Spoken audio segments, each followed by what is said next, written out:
तरीके से अपने डिसाइपल्स को एजुकेट करते थे। कोई बताना चाहेंगे और क्या क्या तरीके थे जिससे वो प्रेजेंटेशन देते थे, किन किन तरीकों से? यस, मतलब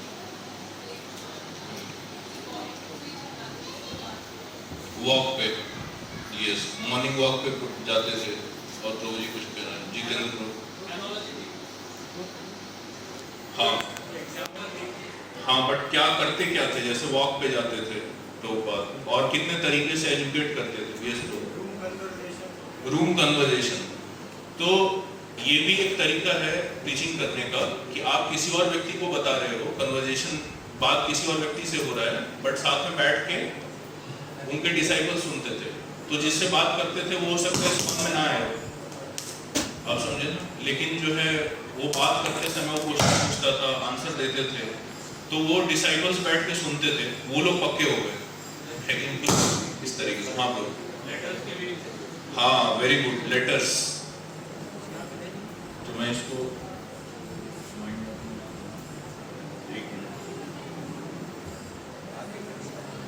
कोई मार्कर है, किसका वो है मार्कर है? आप लिखेंगे मॉर्निंग वॉक,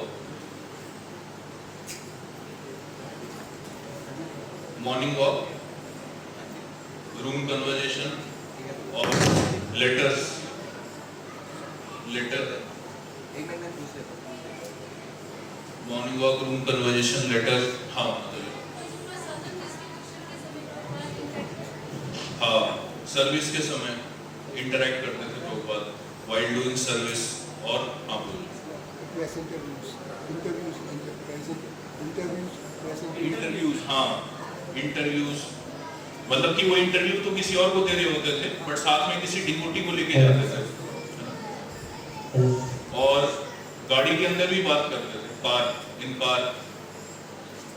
यस, तो मॉर्निंग वॉक्स में ऐसे कई बार प्रभुपाद जी कुछ एनालॉजीज भी देते थे, जैसे ब्रेकिंग द आइस वाला, और अदर एनालॉजीज भी देते थे। यस, मतलब मॉर्निंग वॉक पे जाते थे, वो प्रोसेस मैं पूछ रहा हूँ। और कोई बताना चाहेंगे आप लोग? जोर से बोलिए। हाँ, डिबेट लिखिए सर, लिखते रहिए। डिबेट, कार लिखा आपने? Car, while driving. हाँ हाँ, करेक्ट, रोल प्ले। कोई बताएंगे इंसिडेंट कोई याद है ऐसा रोल प्ले जिसमें करते हो लोग?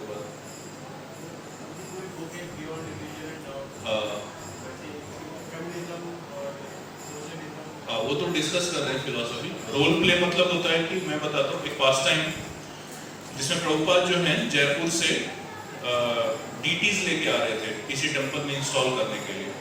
तो प्रभुपाद थे और उनके डिसाइपल थे, तो वो दोनों ने अपने अपने लैब में डीटीज रखे हुए थे। तो एक ने, प्रभुपाद ने राधा रानी को रखा हुआ था अपने लैब में, और जो दूसरे डिवोटी थे उन्होंने कृष्णा को अपने लैब में रखा हुआ था। तो ऐसे बैठे हुए थे प्लेन में, तो प्रभुपाद ने बोला कि क्या करें, कुछ करते हैं चलो। तो उन्होंने बोला क्या करें प्रभुपाद, अभी तो हिल भी नहीं सकते। तो प्रभुपाद ने बोला ऐसा करते हैं, मैं मायावादी बन जाता हूँ और आप डिवोटी बन जाओ, लेकिन और डिबेट करते हैं। तो इसको रोल प्ले कहा जाता है। आप प्रभुपाद के बारे में जितना ज्यादा पढ़ेंगे उतना आपको समझ में आएगा कि इस्कॉन क्या है।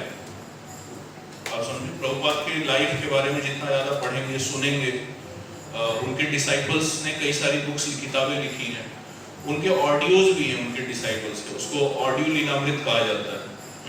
एक तो लीलामृत है और लीलामृत पढ़िए, उसके अलावा भी बहुत सारी किताबें हैं जो प्रभुपाद के डिसाइपल्स ने लिखी हैं प्रभुपाद के ऊपर, और ऑडियो लीलामृत भी है। एक फेस्टिवल में प्रभुपाद के कई सारे डिसाइपल्स आए थे और वो लोग जो हैं अपने अपने एक्सपीरियंसेस शेयर कर रहे थे प्रभुपाद के बारे में। तो वो रिकॉर्डेड फॉर्मेट में है, ऑडियो रिकॉर्डिंग है, तो वो भी सुनना चाहिए आप लोगों को। तो उससे आपको पता चलेगा कि जो डिवोशन है उसमें कितने कलर्स हैं, कितने रंग है, क्या फुल स्पेक्ट्रम है उसका, है ना, इस तरीके से। तो हाँ, माइक दे दीजिए। वाइल कुकिंग, हाँ, यस, सर्विस करते टाइम मैंने लिखा, करेक्ट। जी, तो बेसिकली ये सब तरीके हैं लोगों को एजुकेट करने के। एक ही तरीका नहीं, मतलब लेक्चर देना ही केवल तरीका नहीं होता है। तो आप ये ये पढ़ेंगे तो first is morning walk, room conversation, ladder, हाँ। while doing services, interview, debate, car while driving, role play.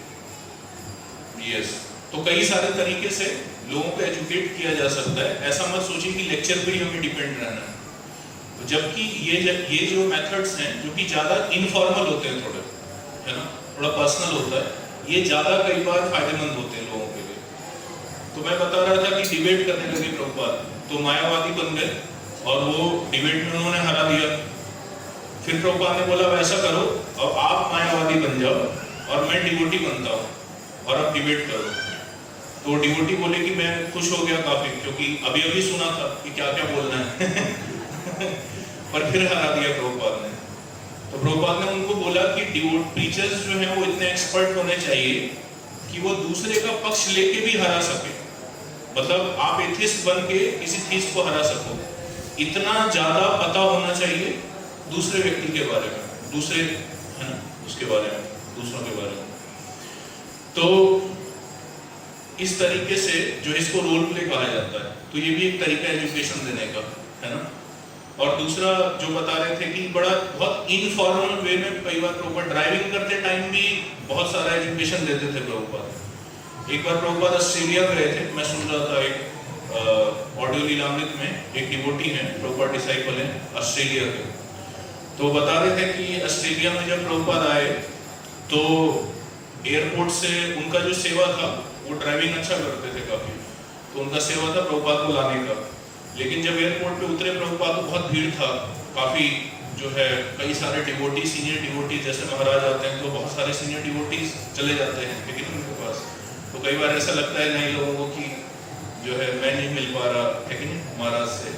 तो वैसे उनको लग रहा था कि कई सारे सन्यासी वगैरह सब प्रभुपाद के आसपास रहते थे, लेकिन तो इस तरीके से जो है एक बार तो आए प्रभुपाद और बहुत, तो वो मिलना चाह रहे थे लेकिन मिल नहीं पा रहे थे, टाइम बिताना चाह रहे थे, कुछ पूछना चाह रहे थे प्रभुपाद से। तो क्या हुआ कि दोपहर को जब पहुंचे प्रभुपाद टेम्पल तो सब थके हुए थे, सब वक्त सो गए।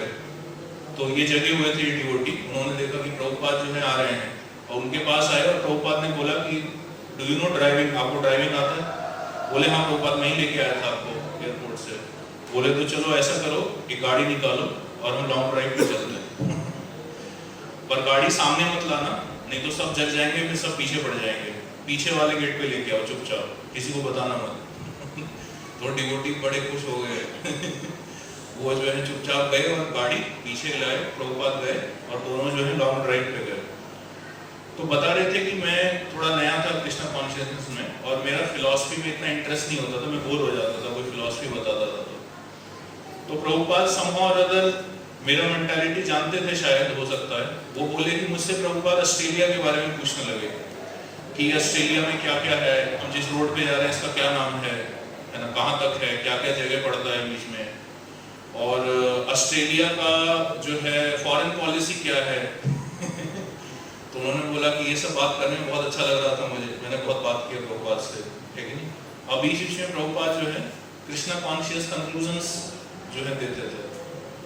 तो एक होता है व्यक्ति को, इसलिए जैसा मैं बता रहा था ना कि हर व्यक्ति का अपना एक संसार होता है, ठीक है नहीं, उसके अंदर भगवान को एंटर करवाना है ना, तो वो वेलकम करेगा भगवान को। तो इस तरीके से प्रभुपाद जो है उससे बात कर रहे थे, उनको ऐसा लग रहा था कि प्रभुपाद मेरे हैं इस टाइम पे, ठीक है।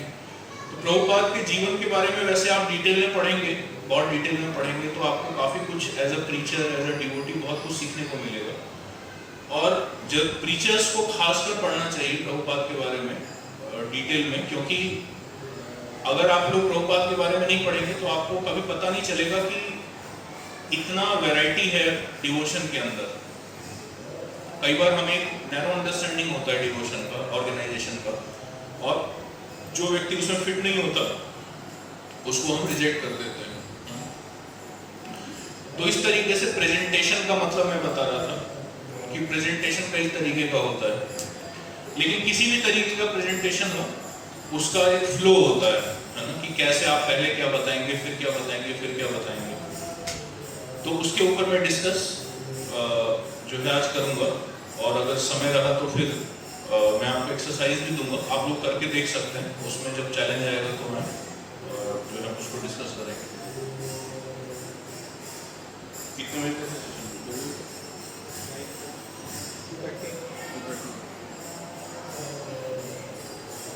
तो एक्चुअली ये टॉपिक ही ऐसा है ना, ये सारा कि इसमें बहुत कुछ है बताने के लिए, प्रीचिंग वगैरह, और अक्सर ट्रेनिंग प्रोग्राम इतना फ्रिक्वेंटली नहीं होता, तो बहुत सारा कंटेंट है क्योंकि चैलेंजेस काफ़ी आते हैं, तो इसलिए मैं थोड़ा डिटेल में बता रहा हूँ। थोड़ा बोर भी हुए होंगे आप कल, क्योंकि मैं ही बोल रहा था, बट मैं प्रयास करूँगा कि थोड़ा एक्टिविटीज़ भी कराया जाए। टाइम का थोड़ा क्रंच है, तो इसलिए, क्योंकि एक्टिविटी कराने में काफ़ी टाइम लगता है, ग्रुप्स भी बहुत सारे हैं, ठीक है, और आपको मैं एक्टिविटी दूंगा तो फिर प्रेजेंटेशन भी कराएंगे सबका। अभी ग्रुप का कराया, बाकी का नहीं कराया तो अच्छा नहीं लगेगा, ठीक है नहीं।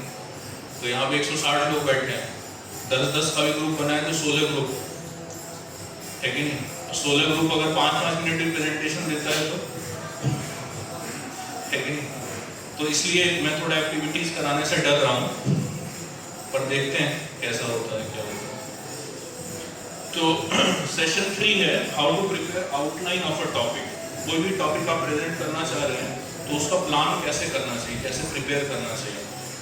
तो मैं आपको बहुत फिक्स एक टेम्पलेट दूंगा। टेम्पलेट का मतलब आप as it is step by step मैं आपको बता रहा हूँ कि स्टेप 1 में क्या करना है, स्टेप 2 में क्या करना है। इस तरीके से अगर आप करेंगे किसी टॉपिक के साथ तो आप कोई भी टॉपिक प्रिपेयर कर सकते हैं। ऑफ कोर्स उस टॉपिक के ऊपर आपको लेक्चर सुनना पड़ेगा या फिर उस टॉपिक के ऊपर कुछ बुक पढ़ना पड़ेगा। वो एस्पेक्ट में अभी कवर नहीं कर रहा हूँ इस ट्रेनिंग प्रोग्राम में, कि वो कंटेंट एस्पेक्ट में इतना कवर नहीं कर रहा हूँ, बट स्किल सेट आपको बता रहा हूँ। तो एटलीस्ट क्या है कि जैसे आप लोगों ने माइंडसेट के बारे में आप सुन रहे हैं कल से, है ना, 3 माइंडसेट्स हम डिस्कस कर चुके हैं एटलीस्ट। तो उसके ऊपर अगर आपको मैं बोलूँ कि ये फॉर्मूला यूज करके आपको टॉपिक प्रिपेयर करना है, टॉपिक का एक फ्लो बनाना है, तो उसमें क्या आप ऑलरेडी सुन चुके हैं, मैं सारे एग्जाम्पल, कंटेंट सब कुछ बता चुका हूँ, बट आपको उस फ्लो में डालना होगा, ठीक है ना। तो ये मैं एक्सरसाइज दूंगा। तो जब भी कोई टॉपिक प्रिपेयर करते हैं तो सबसे पहला जो स्टेप होता है वो ये सोचना चाहिए एक टीचर को या फैसिलिटेटर को कि इस व्यक्ति का नीड क्या है, ठीक है ना, इस व्यक्ति का नीड क्या है, क्या आवश्यकता है उसको। तो हम बोलेंगे कि कई बार लोगों को भी नहीं पता उसका क्या नीड होता है। हम जानते हैं कि हाँ भाई माला करेगा तो प्रॉब्लम से ऊपर उठेगा, है ना, डिवोशन करेगा तो प्रॉब्लम से ऊपर उठेगा। तो हम तो चाहते हैं कि उसको डिवोशन दिया जाए, लेकिन सामने वाला व्यक्ति, ब्रिज वाला एग्जांपल याद करिए, सामने वाला व्यक्ति अभी उस स्तर पे नहीं है कि वो डायरेक्ट ब्रिज क्रॉस करके इधर आ पाए, लेकिन तो उसको धीरे धीरे कुछ ऐसे टॉपिक्स देने पड़ेंगे जो कि ब्रिज का काम करेंगे उसको, जो और उसमें थोड़ा सा स्पिरिचुअलिटी होगा पहले शुरुआत में और फिर धीरे धीरे। तो कई जैसे भक्ति वृक्षा मॉडल है प्रीचिंग का, है ना, तो भक्ति वृक्षा मॉडल जो है वो डायरेक्ट प्रीचिंग है, उसमें डायरेक्ट जो है डिवोशन से शुरू होती है बात, भगवद गीता से शुरू होता है सब। बट मैं आपको प्रीचिंग का पूरा स्पेक्ट्रम कवर कर रहा हूँ, तो जो भक्ति वृक्षा चला रहे हैं उनको भी फायदा होगा, इसमें से कई चीजें आपको फायदेमंद होंगी बात करने में और ये सब चीजों में काम आएगा। दूसरा पॉइंट ये है कि आप कोई भी प्रीचिंग मॉडल फॉलो कर रहे हैं चाहे, बट ये फार्मूला जो है यूनिवर्सल फार्मूला है। हो सकता है लेक्चर में वो आपसे ना पूछे, बट 1-to-1 आपको ये सारे डाउट्स उसके कवर करने पड़ेंगे। यूथ प्रीचिंग में कई बार क्या होता है कि इनडायरेक्ट, कॉलेज प्रीचिंग में खासकर हम इनडायरेक्ट टॉपिक से शुरू करते हैं, डायरेक्ट भगवद गीता से शुरू नहीं करते हैं, तो उनका जो है step by step doubts clear होते हुए जाते हैं। वो भी एक मॉडल है प्रीचिंग का। तो उस मॉडल के हिसाब से कुछ चीजें मैं आपको बता रहा हूँ। और दूसरा मॉडल है कि डायरेक्ट प्रीचिंग, जैसे भक्ति वृक्षा मॉडल है, लेकिन उसमें क्या है कि भक्ति वृक्षा में क्या होगा, आप देखेंगे कि लोग माला हो सकता है करने लगे, 1 माला 2 माला, लेकिन उनके फिलॉसफी के प्रति डाउट बना रहता है। तो आप या तो लेक्चर में वो डाउट्स कवर करें या फिर 1-to-1 कवर करें, बात एक ही है। और एक और चीज है कि हो सकता है आगे जाके आप लोग नए प्रीचिंग प्रोजेक्ट शुरू करें जो कि भक्ति वृक्षा से डिफरेंट हो। जैसे मान लीजिए कि आपको कॉर्पोरेट में प्रीचिंग करने का अपॉर्चुनिटी मिलता है, कुछ कॉर्पोरेट प्रोफेशनल्स जो है हो सकता है आपके प्रोग्राम में आ रहे हों, है ना। आईटी इंडस्ट्री से कुछ लोग आपके प्रोग्राम, आप में से भी कई लोग होंगे जो इस तरीके की इंडस्ट्री से बिलोंग करते होंगे शायद।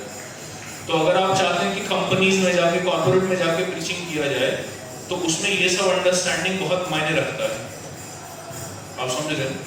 तो या फिर आप मान लीजिए जाके कोई शुरू, जैसे प्रभु जी मुझसे बात कर रहे थे एक बार कि जो है गर्ल्स के लिए हमें शुरू करना है थोड़ा अच्छे से, है ना, स्टेप बाय स्टेप उनको भी लीडर्स बनाना है, ट्रेन करना है। तो हो सकता है गर्ल्स के लिए प्रीचिंग शुरू करें आप। तो जो मॉडर्न एजुकेशन सिस्टम से जो गर्ल्स आ रही हैं कॉलेज में, उनको प्रीचिंग अगर आप शुरू करते हैं तो भी ये सिस्टम आपको फॉलो करना होगा, इसका डीपर अंडरस्टैंडिंग होना चाहिए आपको। तो ऐसा जरूरी नहीं कि जब आप प्रीचिंग शुरू करें तभी आपको इसका डीप अंडरस्टैंडिंग होना चाहिए।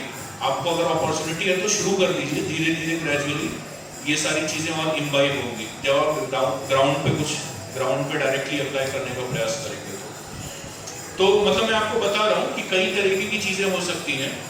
आगे हो सकता है कई अपॉर्चुनिटीज मिलेगा आपको, या आप कुछ नया प्रीचिंग शुरू करना चाहें, तो उन सब के लिए ये रेलेवेंट है।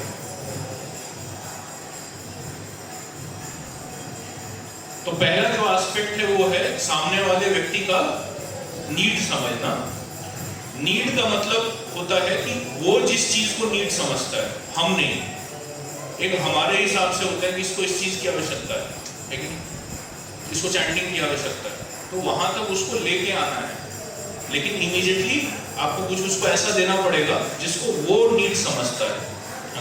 तो हो सकता है उसका नीड हो सकता है वो बोले कि मैं भी बहुत रिलेशनशिप प्रॉब्लम चल रहा है मेरा, लेकिन ये पढ़ाई में समस्या चल रही है, या जॉब में समस्या चल रही है ना, घर में कुछ प्रॉब्लम है ना, पर्सनल कुछ दिक्कत है। ऐसे कई तरीके के नीड होते हैं। पर्सनल प्रॉब्लम हो सकता है, कुछ हो सकता है कुछ व्यक्ति बोले कि मैं समाज के लिए कुछ करना चाहता हूँ, तो ये भी उसका क्या है, नीड है। लेकिन देश के लिए कुछ करना चाहता हूँ, कोई आपको आके अगर बोलता है कि मैं IPS ऑफिसर बनना चाहता हूँ, तो ये क्या है, उसका नीड है। लेकिन तो इस तरीके से उसका नीड होना चाहिए, उसको लगना चाहिए कि हाँ ये मेरा नीड है।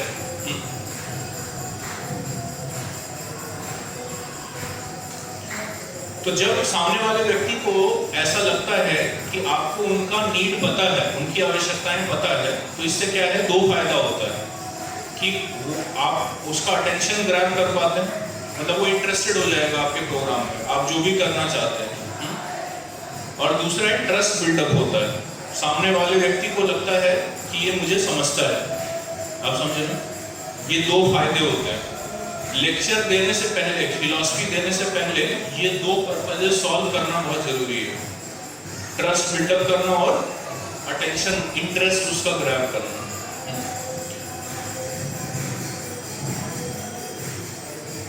तो जब भी हम लेक्चर शुरू करते हैं, अगर आप ध्यान से देखोगे तो जैसे हमने जब ये ट्रेनिंग प्रोग्राम शुरू किया तो शुरुआत में हमने डिस्कस किया, मैंने आपको बताया कि 10 माइंडसेट्स हम डिस्कस करने वाले हैं। उसके पहले हमने डिस्कस किया कि ये 10 माइंडसेट क्यों आवश्यक है ना। मैं पीपीटी दिखाता हूँ।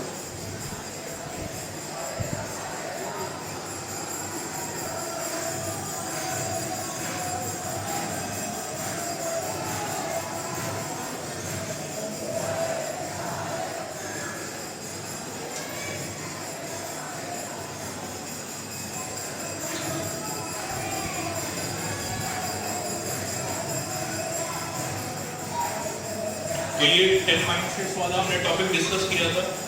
तो सबसे पहले आपसे क्या डिस्कस किया मैंने, सबसे पहले आपके प्रॉब्लम सुने, उससे मुझे क्या पता चला, आपके नीड्स पता चले मुझे, लेकिन तो नीड्स कैसे पता चलता है, किसी का नीड्स जानना हो तो कैसे पता चलता है, उससे सुनना पड़ेगा आपको बैठ के पहले उससे सुनना पड़ेगा। वो लेक्चर देगा पहले आपको, अपनी समस्या बताएगा, है ना। जैसे कई लोग कह रहे थे कि कई लोगों को बहुत समस्याएं होती हैं, तो समस्याओं को सुनना एक भार हो जाता है कि नहीं। लेकिन अगर आप देखें कि इन समस्याओं में मेरे लेक्चर का टॉपिक छुपा हुआ है तो आपको भार नहीं लगेगा, आपको लगेगा लेक्चर्स के टॉपिक समझ में आ रहे हैं। आप समझे, क्योंकि जैसे होता है ना कि चावल पका है कि नहीं, एक चावल से पता चल जाता है, तो वो एक चावल है, उसके एज ग्रुप के जितने भी लोग हैं, या अगर कॉलेज का व्यक्ति है, कॉलेज में जितने भी लड़के हैं, ज़्यादातर लड़कों को सेम समस्याएं होंगी। तो अगर उसकी समस्या से आप टॉपिक निकालते हो और कॉलेज में करते हो, गर्ल्स पिचिंग करते हैं, यूथ पिचिंग करते हैं, या कॉर्पोरेट पिचिंग करते हैं, जो भी डेमोग्राफ आपने कैच किया, तो वो लोग तुरंत रजिस्टर करेंगे आपके प्रोग्राम में। आप समझे? तो इसलिए पहले उनसे सुनना चाहिए, लेकिन और फिर डायरेक्ट सॉल्यूशन नहीं बताया। जब मैं ये माइंडसेट बता रहा था तो सबसे पहले हमने डिस्कस किया कि माइंडसेट होता क्या है, लेकिन तो इसमें मैथ्स का फॉर्मूला का एग्जांपल बताया, शिक्षाष्टकम का एग्जांपल बताया, उसको डिफाइन किया, है ना। तो इस तरीके से ग्रेजुअली जो है बेसिकली अटेंशन आपका लेने के लिए कि आप इंटरेस्टेड हो जाएं टॉपिक में, और ट्रस्ट बिल्डअप हो जाए कि हाँ ठीक है, हमारे काम का कुछ डिस्कस हो। तो इसको कहते हैं नीड्स समझना सामने वाले व्यक्ति को। अगला स्टेप है, मतलब आप टॉपिक प्रिपेयर कर रहे हैं तो पहला स्टेप है सामने वाले की आवश्यकताओं को समझना।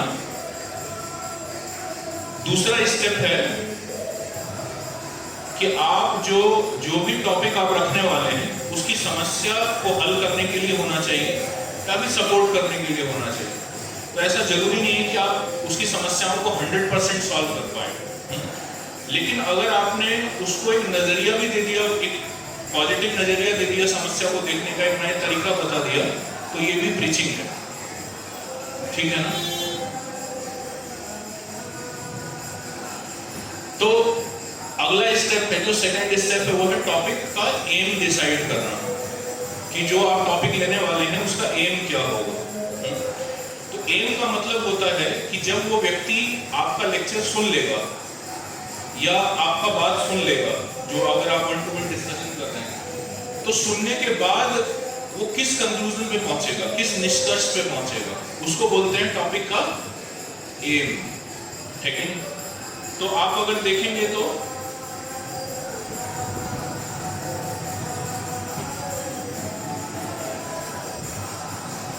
मैंने जब आपको बताया कि ये सेशन 2 में लेने वाला हूं, तो इसमें ये भी हमने बताया कि इसमें आप क्या इसमें क्या डिस्कस करने वाले हैं। लेकिन सेशन 3 के बारे में बताया, तो उसमें मैंने बताया कि जब ये सेशन खत्म होगा तो आपको ये चीजें आ जाएंगी, ये चीजें आप सीख लेंगे, है ना। तो इस तरीके से ये मैं इसलिए दिखा रहा हूँ बार बार आपको पीपीटी, क्योंकि प्रेजेंटेशन का जब आप फ्लो बनाएंगे तो इसी तरीके का बनेगा कुछ। तो डायरेक्ट मैं आपको डेमोन्स्ट्रेट दिखा रहा हूँ कि इवन ये जो ट्रेनिंग प्रोग्राम हो रहा है वो भी इसी फ्लो के ऊपर बेस्ड है। तो उसको बोलते हैं टॉपिक का एम फाइनल करना, कि जब ये टॉपिक खत्म होगा तो व्यक्ति किस निष्कर्ष से पहुंचेगा, what will be the end result after hearing your session और टॉक। तो मान लीजिए उसके नीड के हिसाब से आपने डिस्कस किया कि हम सपोज कीजिए कि हम आपको बताएंगे, जैसे अगर टीचर है तो मैंने डिस्कस किया कि हम आपको पहले माइंडसेट्स बताएंगे। तो एक माइंडसेट हम बताएंगे कि प्रीचिंग को ब्रिज की तरह देखना, ये टॉपिक हो गया। लेकिन अब क्या है अगला, अब आप डिस्कस करोगे कि ये जो टॉपिक है, इस टॉपिक के बारे में मुझे उसको बताना है, तो क्या क्या सवाल होंगे उस व्यक्ति के मन में इस टॉपिक से रिलेटेड। अगर मुझे उसको चैंटिंग के बारे में बताना है, या आपको बताना है भगवद गीता पढ़ने के बारे में, या स्पिरिचुअलिटी का इंपॉर्टेंस बताना है, या बताना है कि भगवान एग्जिस्ट करते हैं, किसी भी लेवल का ऑडियंस है, कुछ भी है, तो आपको ये सोचना है कि जो भी टॉपिक है उससे रिलेटेड उसके मन में क्या क्या डाउट्स होंगे, डाउट्स ऑन द टॉपिक, क्या क्या क्वेश्चंस उसके मन में होंगे, है कि नहीं। उन क्वेश्चंस को लिख लेने का, लिस्ट बनाने का, कि मैं चैंटिंग के बारे में बताने जा रहे हैं, हम मान लीजिए उसको, तो आप सोचोगे चैंटिंग के बारे में, अगर हम उसको डायरेक्ट बताएंगे कि चैंटिंग करो, तो उसके मन में क्या क्या डाउट्स आ सकते हैं। हो सकता है वो पूछे कि चैंटिंग के क्या बेनिफिट्स हैं, हो सकता है पूछे कि शास्त्रों में कहाँ लिखा है। तो ये सारे क्वेश्चंस को लिस्ट करना चाहिए, ठीक है ना। और ये क्वेश्चंस कहाँ से पता चलेंगे आपको, उसके मन में क्या क्वेश्चन होंगे, तो आपको एक्सपीरियंस से आएगा, ठीक है ना, एक्सपीरियंस से पता चलेगा। तो ये मैं आपको जो फॉर्मूला बता रहा हूँ ये डायरेक्ट आप बिल्कुल जीरो से कोई टॉपिक प्रिपेयर कर सकते हैं, है ना। और अगर आप किसी का लेक्चर सुन के प्रिपेयर कर रहे हैं तो उसमें भी आपको ये ध्यान रखना पड़ेगा कि इस लेक्चर, ये जो लेक्चर दे रहा है, इस स्पीकर दे रहे हैं, वो किस नीड को एड्रेस करने के लिए लेक्चर दे रहे हैं, कौन सी समस्याओं को सुलझाने के लिए लेक्चर दे रहे हैं। तो लेक्चर दो तरीके के लोग सुनते हैं, एक प्रीचिंग से रिलेटेड लेक्चर, तो एक तो जिसको लेक्चर दिया जा रहा है, मान लीजिए किसी स्टूडेंट को दिया गया, किसी नए व्यक्ति को दिया गया, पर आप एज अ प्रीचर सुन रहे हो लेक्चर, तो दोनों में डिफरेंस है सुनने में। वो व्यक्ति लेक्चर के कंटेंट पे ज्यादा फोकस करेगा, पर आपको क्या फोकस करना है उस लेक्चर में, जब आप लेक्चर सुन रहे हैं, प्रिपेयर कर रहे हैं के लिए, तो आपको इन चीजों पे फोकस करना है। ये चीजें उसमें बताते हैं स्पीकर, लेकिन आपको पता होना चाहिए कि उसमें से निकालना है आपको ये सारे पॉइंट्स, कि ये जो लेक्चर ये स्पीकर दे रहे हैं ये किस समस्या को सॉल्व करने के लिए दे रहे हैं, तो वहां से नीड आपको पता चलेगा। दूसरा, ये जो टॉपिक है पूरा, इसका फाइनल कंक्लूजन क्या है, मतलब अल्टीमेटली अगर एक लाइन में पूछा जाए तो इस लेक्चर के थ्रू स्पीकर क्या बताना चाहते हैं, क्या करवाना चाहते हैं, या क्या बताना चाहते हैं, या क्या समझाना चाहते हैं लोगों को। फिर आप देखोगे कि ये जो पूरा लेक्चर, अब एक टॉपिक के ऊपर किसी स्पीकर ने 1 घंटे बोला है कि, तो इतना ज्यादा कैसे बोल रहा है वो व्यक्ति, ये कहां से कैसे पता चल रहा है उसको कि इसके बाद ये बताना है, इसके बाद ये बताना है। तो आपको ये समझना पड़ेगा कि स्पीकर्स कैसे डिसाइड करते हैं कि पहले ये टॉपिक बताएंगे, मेन पॉइंट, पहले main point 1, main point 2, main point 3, कैसे डिसाइड करते हैं। तो वो ऐसे डिसाइड होता है, वो सोचते हैं कि ये जो टॉपिक है इससे रिलेटेड सामने वाले के मन में क्या क्या प्रश्न हो सकते हैं, और उन प्रश्नों का लिस्ट बनाते हैं, और उसमें से जो सबसे इंपॉर्टेंट प्रश्न होता है उसको लेके उसके उत्तर को मेन पॉइंट बना देते हैं। पहले प्रश्न का उत्तर पहला मेन पॉइंट, और उसके बाद फिर उसका कंटेंट। दूसरे प्रश्न का उत्तर दूसरा मेन पॉइंट, फिर उसका कंटेंट। तीसरे प्रश्न का उत्तर तीसरा मेन पॉइंट, फिर उसका कंटेंट। तो 3 से ज्यादा मेन पॉइंट्स, एक घंटे का लेक्चर अगर आप ले रहे हैं तो 3 से ज्यादा मेन पॉइंट्स नहीं होने चाहिए, ठीक है ना। और लास्ट में कंक्लूजन। तो कंक्लूजन और एम सेम ही होता है टॉपिक का। टॉपिक का जो एम होता है वही कंक्लूजन भी होता है, ठीक है ना। तो अब मान लीजिए कि आप किसी टॉपिक पे लेक्चर प्रिपेयर कर रहे हैं, तो सबसे पहले क्या करेंगे, बैठ के नीड डिसाइड करेंगे कि उसकी क्या आवश्यकता है। उस नीड के हिसाब से टॉपिक डिसाइड करेंगे। टॉपिक डिसाइड करने के बाद आप सोचेंगे कि ये जो है टॉपिक का एम डिसाइड करेंगे कि इसका ये उद्देश्य है। हम चाहते हैं कि ये लेक्चर सुनने के बाद, मान लीजिए भक्ति दीक्षा में ही कोई लेक्चर दे रहे हैं या फैसिलिटेशन में आप बात कर रहे हैं, तो आप चाहते हैं कि ये 1 घंटे बात करने के बाद निष्कर्ष ये होना चाहिए कि ये व्यक्ति संडे क्लासेस में रेगुलर आने लगे। सपोज कीजिए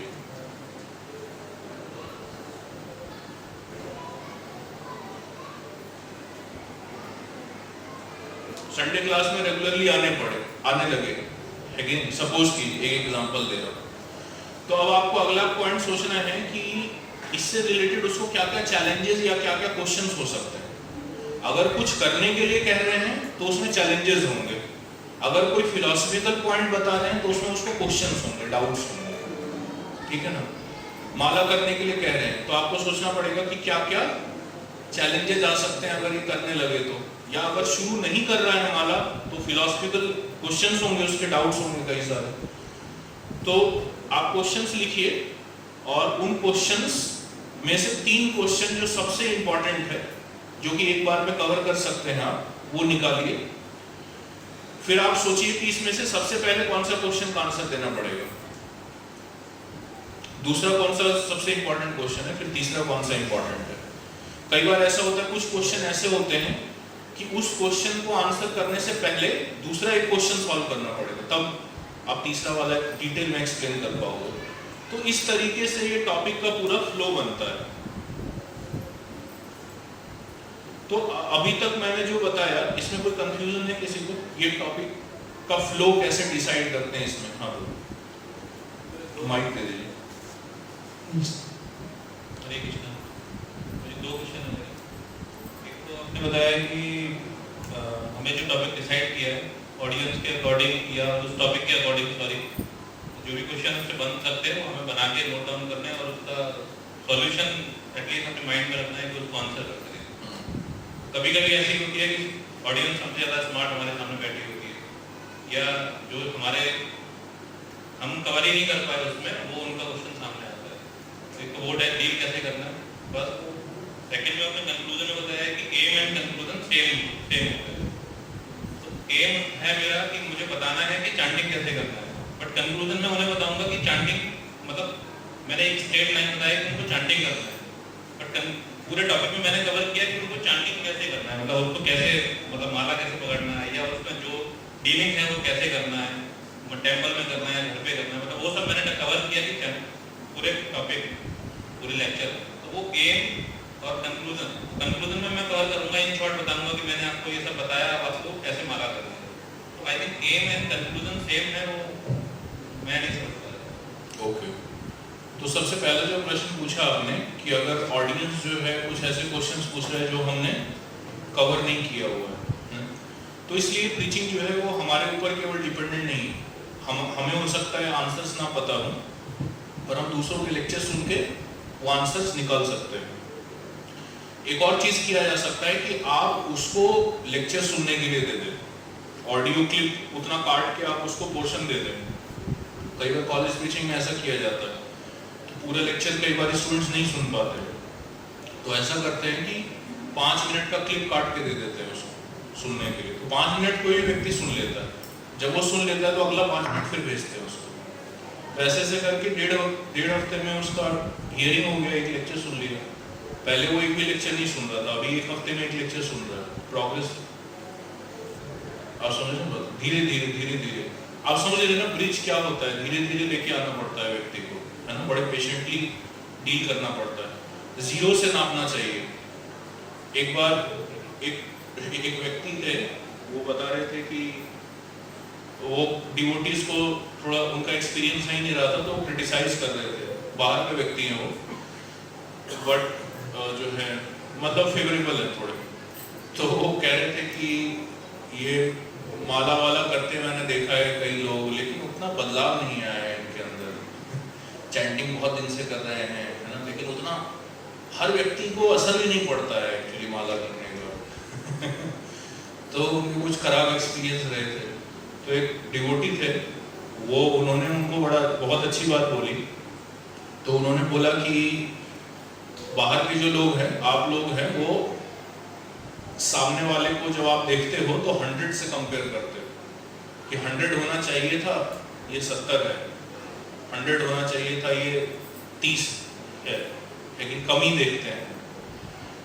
बट बता रहे थे कि जो लोग प्रीचिंग करते हैं, प्रचार करते हैं, जो मेहनत करके उनको भक्त बना रहे हैं, आइडिया लगा के, इतना करके, पेशेंस के साथ डील करके, वो जो है वो 0 से नापते हैं कि 0 से 30 ऊपर है। सामने बाहर वाला कैसे देखता है कि ये 100 से 70 कम है, इतनी कमी है इसके अंदर, क्या कर रहा है, माला करते हुए ऐसा कर रहा है। बट जो प्रचारक हैं, जो कि मेहनत कर रहे हैं उसके ऊपर, है ना, सुंदर गोपाल को एनालॉजी दे रहे थे कि प्रचार करना जो है वो गर्भ में जो है बच्चे को धारण करने जैसा होता है, तो उसमें मेहनत लगता है बहुत।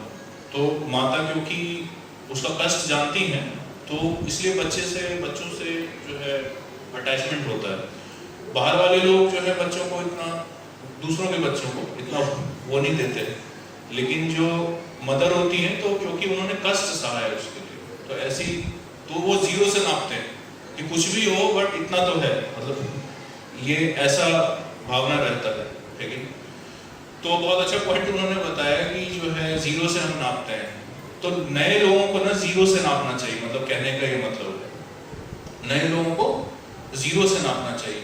ये नहीं देखना चाहिए कि स्टैंडर्ड यहाँ पे इससे कितना कम है, वो देखना चाहिए, बट वो आपका पर्सनल है, आप उसको इंस्पायर करोगे ऊपर उठने के लिए, लेकिन उसको जो है महसूस होना चाहिए कि आप 0 से नाप रहे हो, है ना।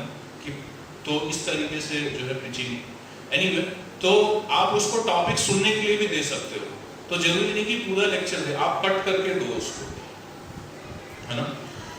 और ये भी जरूरी नहीं कि पूरा लेक्चर ही देना है कट कर करके, केवल वही पोर्शन दीजिए जिससे रिलेटेड उसको प्रॉब्लम है, उससे रिलेटेड उसको डाउट्स, आप समझे ना।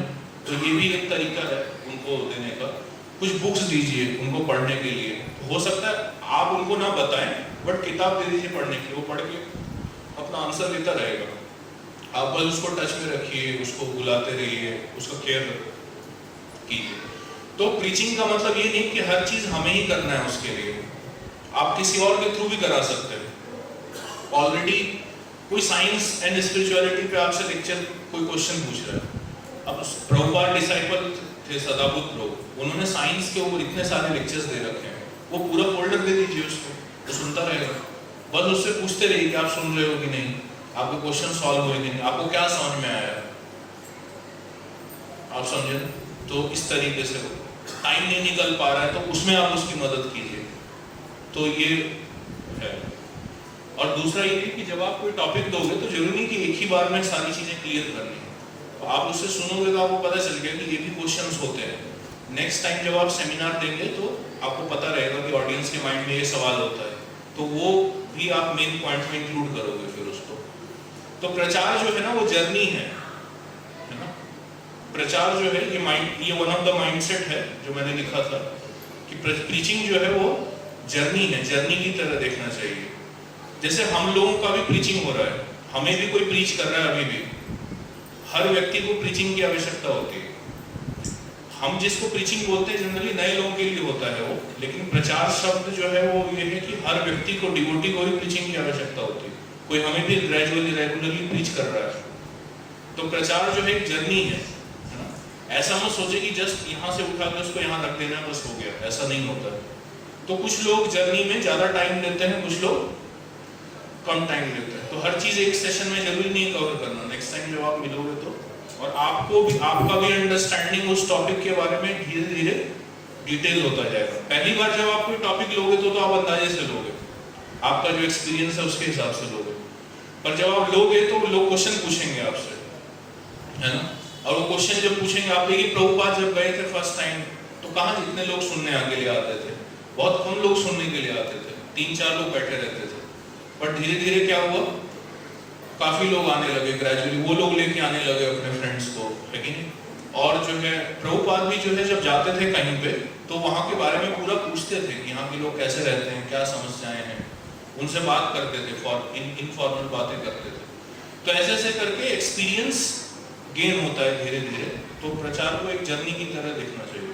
यस, तो आप कुछ पूछना।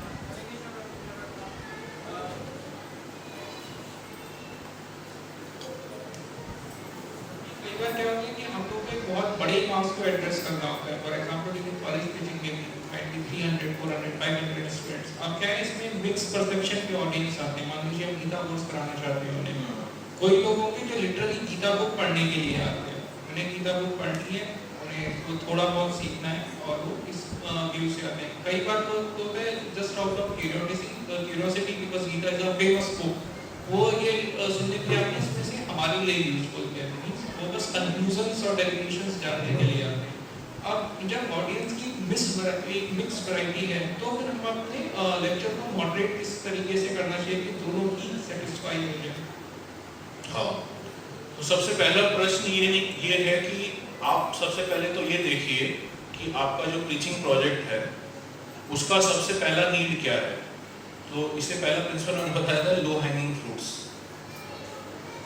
तो आपको प्रश्न ये पूछना है कि ये जितने भी इंटरेस्ट के लोग आ रहे हैं सबका अलग अलग इंटरेस्ट है, इनमें से लो हैंगिंग फ्रूट्स कौन है, कौन से इंटरेस्ट वाले लो हैंगिंग फ्रूट्स हैं, आप समझे ना। उनको फिल्टर आउट कर लीजिए, उन्हीं के लीजिए ये सेमिनार लीजिए केवल, तो उससे फोकस रहेगा। अगर आप क्राउड को भी एड्रेस कर रहे हैं तो भी जो टॉपिक है वो आप उन्हीं ऑडियंस के लिए प्रिपेयर कीजिए। वो 5-6 लोग होंगे हो सकता है, लेकिन वो 5-6 लोगों को आप समझो प्रीचिंग कर रहे हो, ऑल्दो 400 लोग बैठे होंगे। ये हर जगह होता है, मिक्स क्राउड हर जगह होता है। अलग अलग तरीके के लोग होते हैं, लेकिन जो प्रीचर होता है ना उसका फोकस उस पे होता है जिसको वो टारगेट कर रहा है।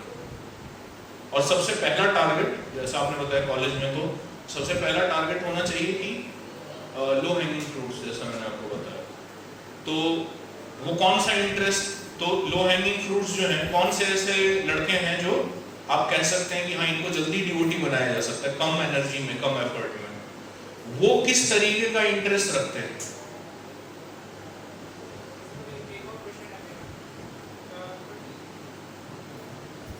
experience what I saw that sometimes जैसे हम सोचते हैं कि ये इंटरेस्टेड है, वो उस टाइप का स्टूडेंट एक शूटिंग स्टार की तरह होता है, वो तेजी से सीखेगा, तेजी से समझेगा और तेजी से बुझ भी जाएगा।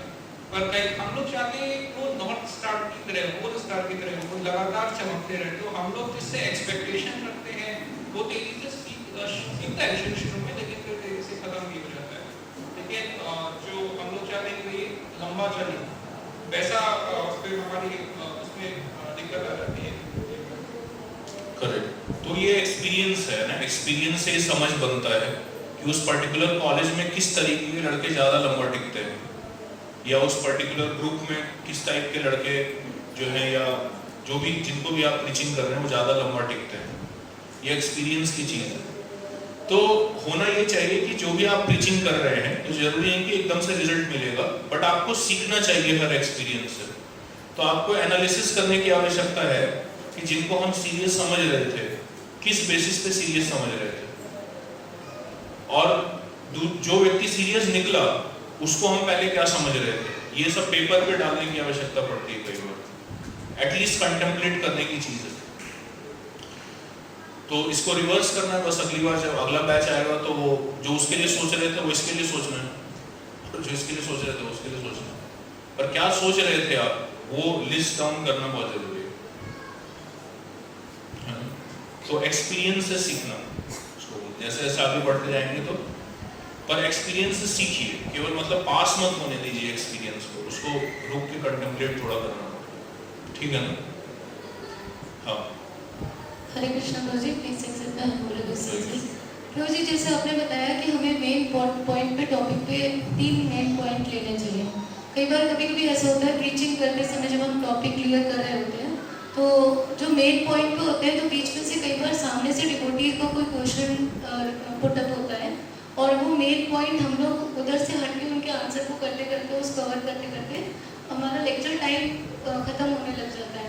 तो प्रभु जी, उस पर फिर जो हमारे 2 मेन पॉइंट होते हैं उसको कैसे फोकस कर सकते हैं? ये मैं लास्ट में बताऊंगा। पब्लिक स्पीकिंग के कुछ प्रिंसिपल्स होते हैं, उसको आप लोग ध्यान में रखेंगे तो ये चैलेंजेस नहीं आएंगे। क्वेश्चन एंड में लेना चाहिए, इसलिए बीच में नहीं अलाउ करना चाहिए किसी को क्वेश्चन पूछने के लिए। तो और भी कई तरीके हैं, मैं लास्ट में डिस्कस करूँगा, लास्ट टॉपिक। इससे रिलेटेड कोई क्वेश्चन है तो पूछिए। तो आपने ऐसा कुछ क्वेश्चन पूछा जो इस टॉपिक से नहीं रिलेटेड था, तो मैंने क्या किया? तो यही करना है आपको, इस तरीके से फैसिलिटेशन करो कि आप उसको ऐसा ना करें कि अभी नहीं बताएंगे, इस तरीके आप बोलिए कि ये हम एड्रेस करेंगे लास्ट में इसको, ठीक है।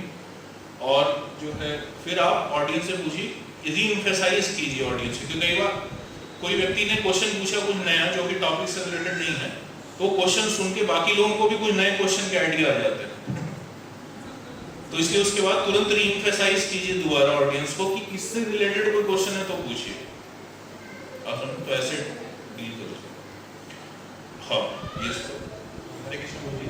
प्रभु जी, सबसे पहले आपने बताया कि हमें उसकी नीड आइडेंटिफाई करनी पड़ेगी। तो आप लोग जो है केवल कंटेंट मत सुनिए, जैसे मैंने कल बताया था कि प्रोड्यूसर की मेंटालिटी से कंटेंट्स कंज्यूम कीजिए। तो यहाँ पे कंटेंट भी सुन रहे हैं और ये भी साथ में देखिए कि वो कैसे बताया जा रहा है, क्या किया जा रहा है। आप समझे फैसिलिटेशन टेक्निक क्या है, माइंड मैप से बताया जा रहा है, पीपीटी से बताया जा रहा है, कैसे बताया जा रहा है। तो ये चीजें आपको ऑब्जर्व करनी पड़ेगी एज अ प्रीचर। दूसरे प्रीचर्स के अंदर और भी कई प्रीचर्स हैं जिनसे आप लेक्चर सुनते हैं, लेकिन उनके बारे में ऑब्जर्व कीजिए कि ये एक पर्टिकुलर क्वेश्चन का कैसे आंसर देते हैं। जैसे प्रभुपाद का रूम कन्वर्सेशन सुन रहे हैं आप, मॉर्निंग वॉक कन्वर्सेशन सुन रहे हैं, तो वो केवल हंसने के लिए मत सुनिए कि अरे प्रभुपाद ने बहुत अच्छा आंसर दे दिया उसको इस तरीके से सुनिए कि इसने क्या प्रश्न पूछा और प्रभुपाद यही आंसर क्यों दे रहे हैं, उसमें थोड़ा सोचिए क्या आंसर दे रहे हैं, इसमें कितने पॉइंट्स हैं, 3 पॉइंट हैं, ये 3 मेन पॉइंट है। तो ये इस तरीके से सुनना बहुत जरूरी है एज अ प्रीचर, तब आप किसी को प्रीच कर पाओगे, आप समझे ना। तो इसलिए डिवोटी की तरह सुनना एक चीज होता है, पर उससे एक लेवल और ऊपर होता है कि डिवोटी की तरह सुनना ताकि कंटेंट समझ में आए, बट एक लेवल और ऊपर सोचना पड़ता है कि वो जो स्पीकर लेक्चर दे रहा है वो पीछे क्या क्या कर रहा है ना, कैसे बता रहा है, किस क्वेश्चन का किस टाइप से आंसर दे रहा है, प्रेजेंटेशन स्टाइल क्या है, प्रभुपाद किस चीज का एनालॉजी दे रहे हैं, लेकिन मॉर्निंग वॉक में ले जाके ये टॉपिक्स क्यों बता रहे हैं, लेकिन इनफॉर्मली भागवतम क्लास में ये क्यों नहीं बताया। तो ये सब जो है बहुत कुछ है सीखने के लिए। तो आप जिनसे सुन रहे हो उनसे ये भी टेक्निक भी सीखिए, स्किल्स और टेक्निक्स, कंटेंट के अलावा स्किल्स और टेक्निक्स पे भी फोकस होना चाहिए। तो ये हाँ, कोई कुछ पूछ रहे थे? यस, मुझे ये पूछना था, आपने कहा था कि हमें उनकी नीड जाननी है, उसके आपसे प्रेजेंटेशन बना के उनको एक्सप्लेन करना है। बट अगर आज के हम देखें तो जब भी हम प्रीच करने आते हैं तो सबसे ज़्यादा उनकी नीड यही होती है कि मेरा कैरियर और फाइनेंशियल नीड्स। तो अगर हम उसी पे टॉपिक बनाएंगे, प्रेजेंटेशन देंगे, तो फिर स्पिरिचुअली हम कैसे बीच में इंसर्ट कर पाएंगे उसे? वो तो क्योंकि टॉपिक तो हमारा वही रहा कि नीड के हिसाब से, तो उसमें हम स्पिरिचुअलिटी तो एंटर नहीं कर पाएंगे, और थोड़ी बहुत हम कहीं ना कहीं एंटर करते हैं और बोरियत फील करने लगते हैं। तो इसलिए कल ऐड दिखाया था आपको, है ना, कैसे दिवाली के बीच में प्रिंटर कैसे डाला। ये कला सीखने की आवश्यकता है, या तो हम सीखें या हम किसी को बुलाएं फिर लेक्चर लेने के लिए जो वो कर सके। हमें तो क्या करना है, हमें तो प्रीचिंग करना है, लेकिन अब जरूरी नहीं कि अपने हाथ से ही सारा काम करना है। तो या तो हम करें या फिर किसी को, हमें लग रहा है जैसे आप देखो उद्गार फेस्टिवल हुआ तो उसमें प्रभु जी ने जो है महाराज से कंसल्ट करके विवेक बिंद्रा प्रभु को बुलाया। आप समझे ना बात को? तो क्यों बुलाया उनको? क्या लगता है, क्या स्ट्रेटेजी क्या था? देखो उद्गार में आए क्या, तो उद्गार अटेंड किया आपने, कंटेंट देखा आपने, कंटेंट के पीछे क्या टेक्निक लगाया गया वो भी देखना पड़ेगा। ओके, आप समझ रहे हैं? तो ये प्रीचर जैसा सोचना इसको बोलते हैं कि दूसरा प्रीचर क्या कर रहा है, वो उसका क्या टेक्निक लगा रहा है, क्या स्किल लगा रहा है, क्यों कर रहा है, वो सोचना। लेकिन तो क्या टेक्निक था ये, क्या क्यों किया, क्यों बुलाया विवेक बिंद्रा प्रभु जी? आई थिंक वो फेमस पर्सनालिटी है और ये यूथ में इसमें बहुत ज़्यादा फेमस है, तो उनको लोग सुनना पसंद करते हैं। तो कहीं ना कहीं होता है जिनको बहुत फेमस पर्सनालिटी होती है, अगर वो कुछ बोलते हैं तो लोग उसे जल्दी मान लेते हैं। तो बिंद्रा जी बिजनेस के बारे में बताते हैं, उसमें थोड़ा सा भगवद्गीता घुसाते है कि नहीं? तो आप अगर उनको बुलाते हो प्रोग्राम में, सपोज कीजिए, है ना, फेस्टिवल जैसे उद्गार फेस्टिवल बुलाया गया, तो क्या स्ट्रेटेजी था? तो स्ट्रेटेजी यही था कि उनको बुलाया जाए तो यूथ आएंगे उनके, उनमें से कुछ लोग ऐसे होंगे जो भगवद्गीता में और भी ज्यादा जानना चाहेंगे, है कि नहीं? तो फेस्टिवल से पहले आपके पास कितने यूथ थे ऐसे? 0। इस तरीके के यूथ। फेस्टिवल के बाद कितने यूथ आए? काफी सारे आए, अलग अलग सेंटर्स में, अलग अलग टेम्पल्स में। तो हमारा बेनिफिट हुआ ना, विवेक बिंद्रा को बुलाने से प्रचार आगे बढ़ा या पीछे गया? तो स्पिरिचुअल था या मटेरियल था वो चीज? विवेक बिंद्रा जी का टॉक मटेरियल था या स्पिरिचुअल था? अकॉर्डिंग टू रूप गोस्वामी। आप समझे ना, स्पिरिचुअल मटेरियल कैसे डिफाइन होता है? कई लोग क्रिटिसाइज करते हैं बहुत ज्यादा, है ना, कि ये क्या बिजनेस, ये तो व्यक्ति बिजनेस के बारे में बात करता है, ये तो मटेरियल चीज है। इसलिए कल मैंने इतना डिटेल में आपको बताया कि मटेरियल स्पिरिचुअल का क्या कंसेप्ट है। ये जो कंसेप्ट आप लोग सुन रहे हैं ना, ये आप लोगों को भी जरूरत पड़ेगा आगे समझाने की, क्योंकि लोग जो है इन्हीं सब चीजों के ऊपर क्वेश्चंस बनाते हैं, इन्हीं सब चीजों से रिलेटेड क्वेश्चंस होते हैं। तो उनको भी आपको इस तरीके का माइंडसेट देना पड़ेगा कि इस तरीके से देखिए आप स्पिरिचुअलिटी को, ठीक है ना? तो जरूरी नहीं कि हम ही सारे काम करें, बट हम जिस ऑडियंस को प्रीच कर पा रहे हैं नेचुरली वो करें। बेहतर ये होगा कि हम जो है ऐसे लोगों से लेक्चर सुने जो कि इस तरीके के ऑडियंस को कैप्चर कर पा रहे हैं, वो लेक्चर प्रिपेयर करके हम भी दें। करना क्या है, देखो आपको इतना स्क्रैच से करने की आवश्यकता नहीं पड़ेगा, ये तो मैं बता रहा हूँ आपको जस्ट आइडिया के लिए। आपको हमारे लिए काम बहुत आसान है। आप हमारे पास रिकॉर्डेड लेक्चर्स हैं इतने सारे कई लोगों को, लेकिन वो रिकॉर्डेड लेक्चर सुनना है, बट हाँ ये कुछ एक्स्ट्रा काम करना पड़ेगा आपको कि लेक्चर सुन के अगर आप उसको किसी को देना चाहते हो तो आपको ये थोड़ा सा फ्लो प्रिपेयर करना पड़ेगा, है कि नहीं। बट स्क्रैच से जीरो से प्रिपेयर करने की आवश्यकता नहीं पड़ेगी आपको, ज्यादातर चीजों के ऊपर लेक्चर्स और कंटेंट्स अवेलेबल हैं। कई डिवोटी तो ऐसा करते हैं कि जो जिसने भगवद गीता कुछ नहीं भी बताया उसके लेक्चर सुन के और फिर उसमें भगवद गीता मिक्स करके बताते हैं नए लोगों के लिए, तो इस तरीके से रहता है। जैसे कॉलेज में कॉलेज प्रीचिंग होता है, तो कॉलेज प्रीचिंग में क्या करते हैं, कॉलेज में ज्यादातर स्टूडेंट्स को दिक्कत आता है कि वो हॉस्टल में रह के पढ़ाई नहीं कर पाते, तो बेस में क्या करते हैं, रूम अलग से सेटअप किया जाता है। हर कॉलेज का जो बेस है उसमें अलग से रूम सेटअप किया गया है जिसको स्टडी रूम कहते हैं, और ग्रुप स्टडी ऑर्गेनाइज करते हैं।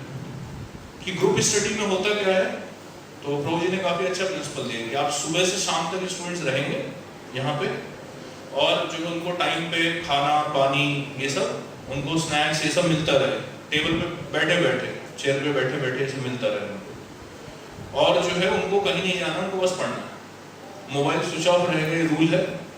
वो जो स्टडी रूम है उसमें ग्रुप का एक मॉनिटर होता है जो कि जो कोऑर्डिनेटर होता है, वो देखता है कि सब रूल फॉलो कर रहे हैं। अब बीच बीच में फ्री टाइम भी होता है, तो फ्री टाइम में जो पहला ब्रेक होता है उसमें मेडिटेशन कराते हैं, माला नहीं कराते पूरा, 10 बार केवल महामंत्र बुलवाते हैं, केवल 10 बार। आप समझ, कई लोग इसी तरीके से चैंटिंग शुरू किए हैं, वो कई सारे ऐसे लोग हैं जो एक माला से शुरू किए हैं, लेकिन और कई ऐसे लोग हैं जो जिनको बहुत टाइम लगता है चीजों को समझने में, है ना वो लोग जो है 3 या 4 बार ही महामंत्र बोलते हैं, यहीं से शुरू होता है। मैं पर्सनली ऐसे ही शुरू किया था, मैं 4 बार महामंत्र बोलता था बस, इससे ज्यादा नहीं करता था। तो ये भी ऐसा भी कर सकते हैं आप कॉलेज स्टूडेंट्स को, है ना, कोई दिक्कत नहीं। अगेन कैसे ना आप बोलेंगे क्या बोलो जी 4 ही बार महामंत्र, इससे क्या होगा, तो अगेन आप 16 माला वाले से नाप रहे हो, 0 से नापना है। मैंने बताया माइंडसेट क्या है, 0 से नापना है कि पहले क्या कितना कर रहा था, कुछ नहीं कर रहा था, अब 4 बार महामंत्र ले रहा है, तो प्रोग्रेस, प्रचार आगे बढ़ रहा है आपका, है कि नहीं। तो उसमें महामंत्र कराते हैं, तो क्या है पूरा 10 घंटे का स्टडी का शेड्यूल है, पढ़ाई का शेड्यूल है, उसमें बीच में महामंत्र है, बीच में आधे घंटे का एक मोटिवेशनल टॉक है, उसमें भगवद गीता के प्रिंसिपल्स बताएं, या किसी का वीडियो चला दिया, रात को जाते जाते डिनर के टाइम पे इस्कॉन का एक वीडियो चला देते हैं या कीर्तन चला देते हैं, तो एक ओवरऑल उनको जो है ना एक्सपीरियंस, एक पैकेजिंग होता है जिसमें ज्यादातर चीजें उनके इंटरेस्ट का है, और साथ में और जिस चीज को हम उनका इंटरेस्ट कह रहे हैं वो वास्तविकता में हमें भी फायदेमंद होता है। अगर वो अच्छा पढ़ाई करेंगे तो ज्यादा अच्छा प्रीचिंग होता है अंदर, जिनके मार्क्स वगैरह अच्छे आ रहे हैं वो जाके अगर हमारे प्रोग्राम को एडवर्टाइज कर कॉलेज में, तो वो ज्यादा स्टूडेंट्स को लिख के आते हैं कई बार, है कि नहीं, क्योंकि पर्सनल जो उसका नीड है वो फुलफिल हो रहा है आपके पास आने से।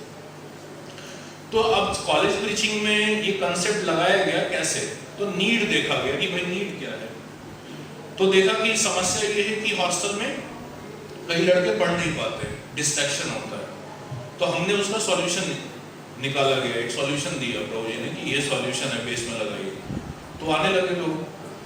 तो इसी तरीके से जिनको आप प्रीचिंग कर रहे हैं उनकी समस्याओं को सुनना बहुत आवश्यक है, ये समस्या क्या है उसको, और आपको ऐसे सिस्टम्स बनाने पड़ेंगे जिसमें उसकी समस्या का समाधान हो, नहीं तो लोग नहीं आएंगे, आएंगे तो वो जो है कम लोग होंगे ऐसे, आप समझे बात को। और कई लोग श्रद्धालु लोग आएंगे तो उनके साथ क्या प्रॉब्लम होता है, क्योंकि वो श्रद्धालु होते हैं तो कई सारे फिलॉसफीज वो पहले से फॉलो कर रहे होते हैं, आप समझे ना, वो खिचड़ी होता है उनके माइंड में, वो उसको अलग अलग करना बड़ा डिफिकल्ट हो जाता है। जैसे खिचड़ी अगर आपको दे दिया जाए और बोले कि दाल और चावल अलग अलग कीजिए तो बहुत डिफिकल्ट हो जाता है, तो उसके अंदर माइंड में फिलॉसफी का खिचड़ी होता है बहुत ज्यादा, क्योंकि वो श्रद्धालु, तो आप पहले व्यक्ति नहीं है जिसके ऊपर श्रद्धा रख रहा है नेचुरली आपसे पहले जो जो भी मिला है वो सबको श्रद्धा से सुना उसने, ठीक है ना। तो इसे थोड़ा जो टफ ऑडियंस होता है, मैंने बोला ना कि जो बहुत दूर ना हो, बीच में थोड़ा सा दूर हो, वो ज़्यादा आइडियल कैंडिडेट होता है कई बार डिवोशन के लिए। तो इस तरीके से हमें ऐसे सिस्टम्स बनाने पड़ेंगे जिसमें लोगों के प्रैक्टिकल प्रॉब्लम सॉल्व हो। जॉब नहीं लग रहा है तो जॉब का कुछ कमिटी होना चाहिए, है ना, जो कि जॉब लगवाने में हेल्प करे। कॉलेज स्टूडेंट्स के लिए जो है, प्रभु जी काफ़ी टाइम से जो है कह रहे थे, कई डिवोटीज हैं अभी जो जॉब कमिटी में वर्क करते हैं, तो उनका काम, वो एलिमिनाइज है कॉलेज के, वो डिवोटी हैं और पास आउट हो चुके हैं, बट साथ में वो ये भी सेवा करते हैं कि जो नए लड़के आ रहे हैं कॉलेज प्रीचिंग में, उनको करियर काउंसलिंग देते हैं। अभी NIT पटना में राधापति चरण प्रभु में प्रीचिंग करते हैं, वहाँ पे नए लड़कों के लिए करियर काउंसलिंग सेशंस रखाए गए, 3 सेशन, वो डिवोटी दे रहे हैं। विशाल राणा प्रभु नोएडा में जॉब करते हैं, वो NIT पटना से पास आउट है, डिवोटी है वो प्रॉपर, तो वो करियर काउंसलिंग टॉपिक ले रहे हैं। आप समझे ना, तो प्रॉब्लम सॉल्व, आप प्रॉब्लम सॉल्व नहीं करोगे तो लोग नहीं आएंगे आपके पास, समझ लीजिए। और जो आसानी से आ जा रहा है आपके पास, वो कई लोगों के पास आसानी से जा रहा होगा, समझे। तो इसलिए थोड़ा सा टफ ऑडियंस, बहुत टफ ऑडियंस ही मत पकड़िए, बट थोड़ा सा टफ ऑडियंस। तो लो हैंगिंग फ्रूट्स हैं आपके लिए, नहीं है केवल, कई और भी लोग तोड़ने वाले हैं है कि नहीं। तो ये टॉपिक कैसे प्रिपेयर करते हैं, इससे रिलेटेड कोई क्वेश्चन है किसी का? स्टेप्स समझ में आपको, क्या क्या स्टेप्स आप फॉलो करेंगे तो क्या, कैसे? हाँ,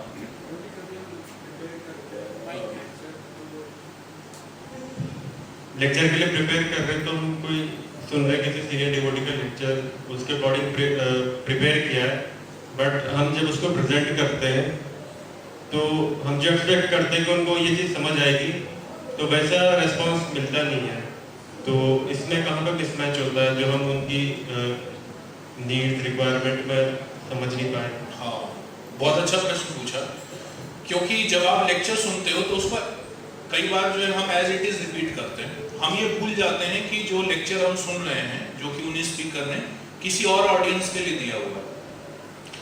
तो आप जब लेक्चर प्रिपेयर करने के लिए लेक्चर सुन रहे हो किसी का, तो इस एंगल से सुनना है कि आपका जो ऑडियंस है उसके नीड्स के हिसाब से उस लेक्चर में क्या क्या चीज है, उतना निकाल दीजिए, बाकी सब छोड़ दीजिए। समझा? ऐसा नहीं कि पूरा लेक्चर जो आपने सुना हुआ है वो सारा बताना है आपको अपने ऑडियंस को। आपके ऑडियंस का जो नीड है उससे रिलेटेड, तो ऐसा भी हो सकता है कि एक लेक्चर में आपको ऑडियंस, अपने ऑडियंस से रिलेटेड काम की एक चीज मिले, दूसरे लेक्चर से दूसरी, तीसरे लेक्चर से तीसरी, वो तीनों को कंबाइन करके आप लेक्चर बनाइए। मतलब उसको थोड़ा पैकेजिंग मोल्ड कीजिए। जैसे आपने देखा है ना, जैसे मिठाई होता है या चॉकलेट होता है, तो चॉकलेट वही होता है, लेकिन रक्षाबंधन जब आता है तो उसका पैकेजिंग डिफरेंट कर देते हैं, उसका पैकेज बना देते हैं। कैसे पैकेज बनाते हैं? एक छोटा वाला चॉकलेट लेंगे 10 रुपए का, एक 50 रुपए वाला, एक 12 रुपए वाला, एक बिस्किट डाल दिया तो वो एक टोकरी बन जाता है। समझा बात? पैकेजिंग। तो इसी तरीके से एक लेक्चर से कुछ पॉइंट्स उठाइए, कुछ दूसरे लेक्चर से उठाइए, कुछ तीसरे लेक्चर, कुछ किताब से उठाइए, कुछ प्रभुपाद का एग्जाम्पल उठाइए, आपका टॉपिक प्रिपेयर हो गया। लोग सोचेंगे नया लेक्चर दे रहे हैं, बहुत बड़े नया टॉपिक प्रिपेयर किया आपने। समझ बात? ऐसे होता है, इस तरीके से किया जाता है। जी एक और प्रश्न, जी किस टाइम पे चॉपिंग टेक्निक यूज करनी चाहिए और किस टाइम पे प्रेम से बताना चाहिए, ये कैसे पता करें? चॉपिंग टेक्निक मतलब फोर्स, मतलब इम्पैक्टफुल तरीके से बताना पड़ता है बहुत सी बार, तो प्रेम से समझ नहीं पाते लोग, उल्टे सीधे प्रश्न पूछते हैं। किसको? अच्छा, नए ऑडियंस को। हाँ, क्या फोर्सफुली मतलब कैसे बताते हैं? मतलब वो समझ नहीं पा रहे होते और उल्टे सीधे प्रश्न करना स्टार्ट कर देते हैं, तो क्या करते हैं? तो फिर उनको कैसे बताया जाए फिर? नहीं, चॉपिंग टेक्निक क्या है ये मैं जानना चाह रहा हूँ। जैसे प्रभुपाद जी करते थे, उनको बताते थे कि पहले आप बहुत कम स्तर पे हो, पहले स्तर थोड़ा ऊपर लाएंगे तब ये फिलोसफी समझ आएगी। तो कुछ एग्जांपल दीजिए, तो प्रभुपाद ने कहीं पे ऐसा यूज किया हो टेक्निक। जैसे मतलब आप, मतलब क्या, मतलब डायरेक्ट उसको रिफ्यूट कर दिया, वो जैसे हरा दिया डिबेट में, इस तरीके से। हाँ, मतलब डिबेट करने के लेवल पे आ जाते हैं, मतलब हराने के लेवल पे। हाँ, तो टफ ऑडियंस होते हैं, आप उनको हरा सकते हो, लेकिन जरूरी देखो हर व्यक्ति डिवोटी नहीं बनेगा, जैसे मैं पहले ही बताया। बट कई बार ऐसा होता है, कुछ लोग ऐसे होते हैं जो बाकी लोग जो इंटरेस्टेड है उनको भी डेविएट करते हैं, तो आप उनको हरा दो। अगर उसके बाहर जाने से 12 लोग बच रहे हैं तो आपका फायदा है। तो कैलकुलेशन ये है कि कुछ भी कर रहे हो आप, आपको फायदा होना चाहिए, बिजनेस है ये, आप समझे ना। बिजनेस के प्रिंसिपल्स हैं लेकिन प्रीचिंग के लिए लग रहे हैं, बस डिफरेंस इतना है कि भगवान सेंटर में प्रिंसिपल्स वही सब है।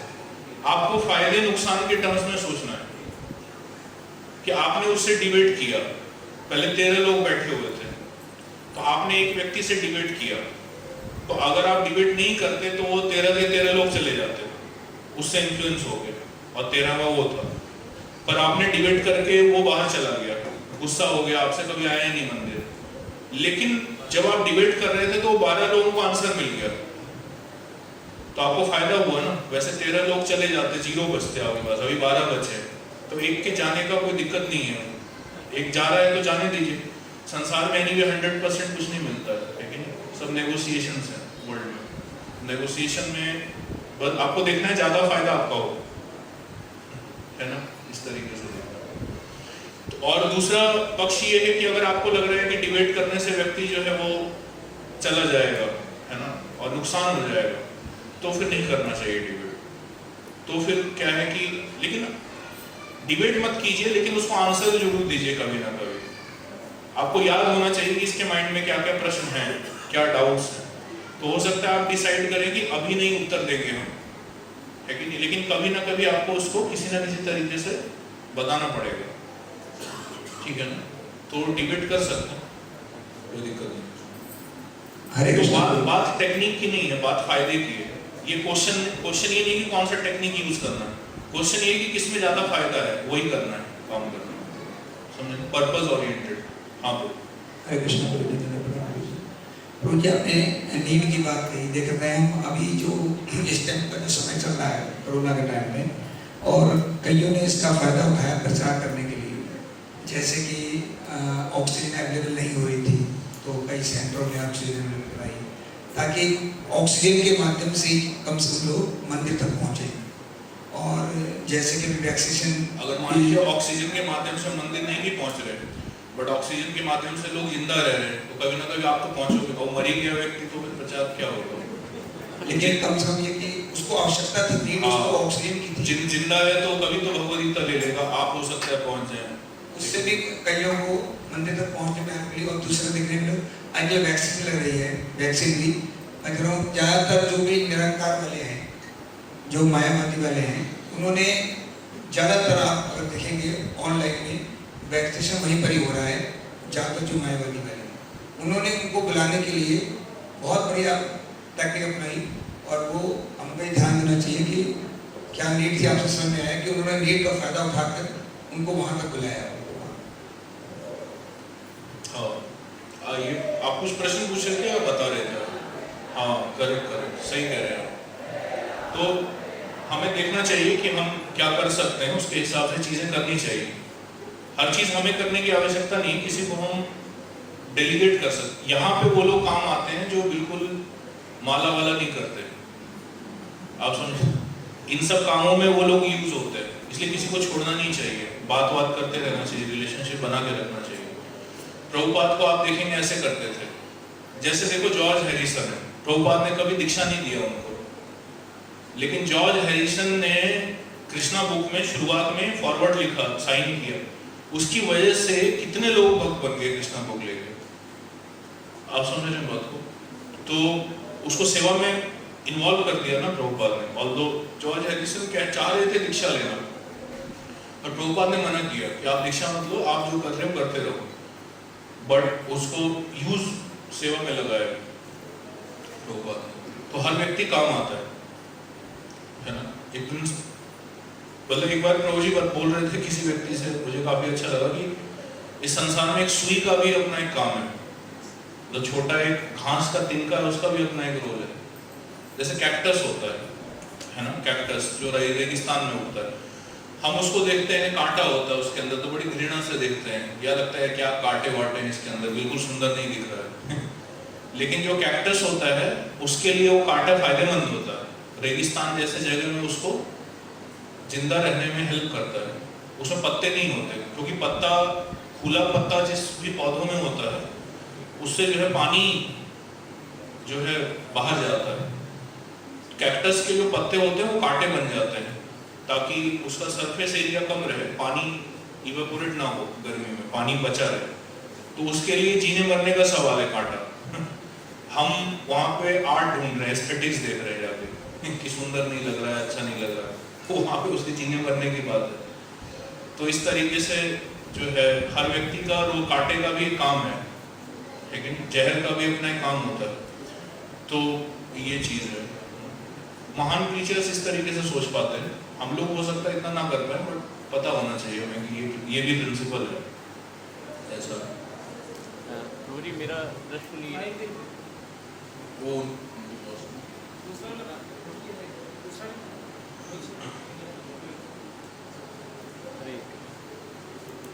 हरे प्रभु जी, जैसे डाउट ऑन द टॉपिक की बात हो रही है, कोई इस्कॉन से कनेक्ट होता है और उसकी मतलब जैसे मान लीजिए भाई बहन, सिस्टर अपने भाई को इन्फ्लुएंस करती है और भाई उससे बहुत प्रभावित है और वो इस्कॉन में कनेक्ट हो जाता है और वो सारी चीज़ों को फॉलो भी करना शुरू कर देता है, 16 राउंड चैंटिंग भी करता है, सब कुछ करता है और धीरे धीरे उसके डाउट्स भी क्लियर हो रहे हैं।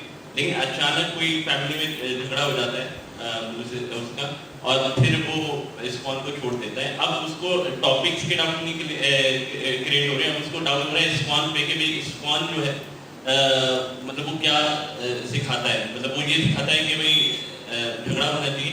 और जब ऐसे व्यक्ति को कुछ हम समझाते भी हैं कि भाई इस्कॉन एक हॉस्पिटल है और हॉस्पिटल में मतलब बहुत सारे मरीज होते हैं, सबकी एक अलग अलग कंडीशन होती है, तो हम हर किसी से परफेक्शन की उम्मीद नहीं कर सकते, मतलब बहुत तरह तरह से हम उसको समझाते हैं और उसको मतलब अंडरस्टैंडिंग भी होती है, लेकिन वो कन्विक्शन नहीं आ पाती और वो एक मन बना देता है कि नहीं मेरे को तो यहाँ से जाना है, तो मतलब उसका डाउन क्रिएट हो गया, मतलब टॉपिक सेट की हुई रिस्पॉन्स के प्रति। तो इस केस को हम कैसे लेंगे?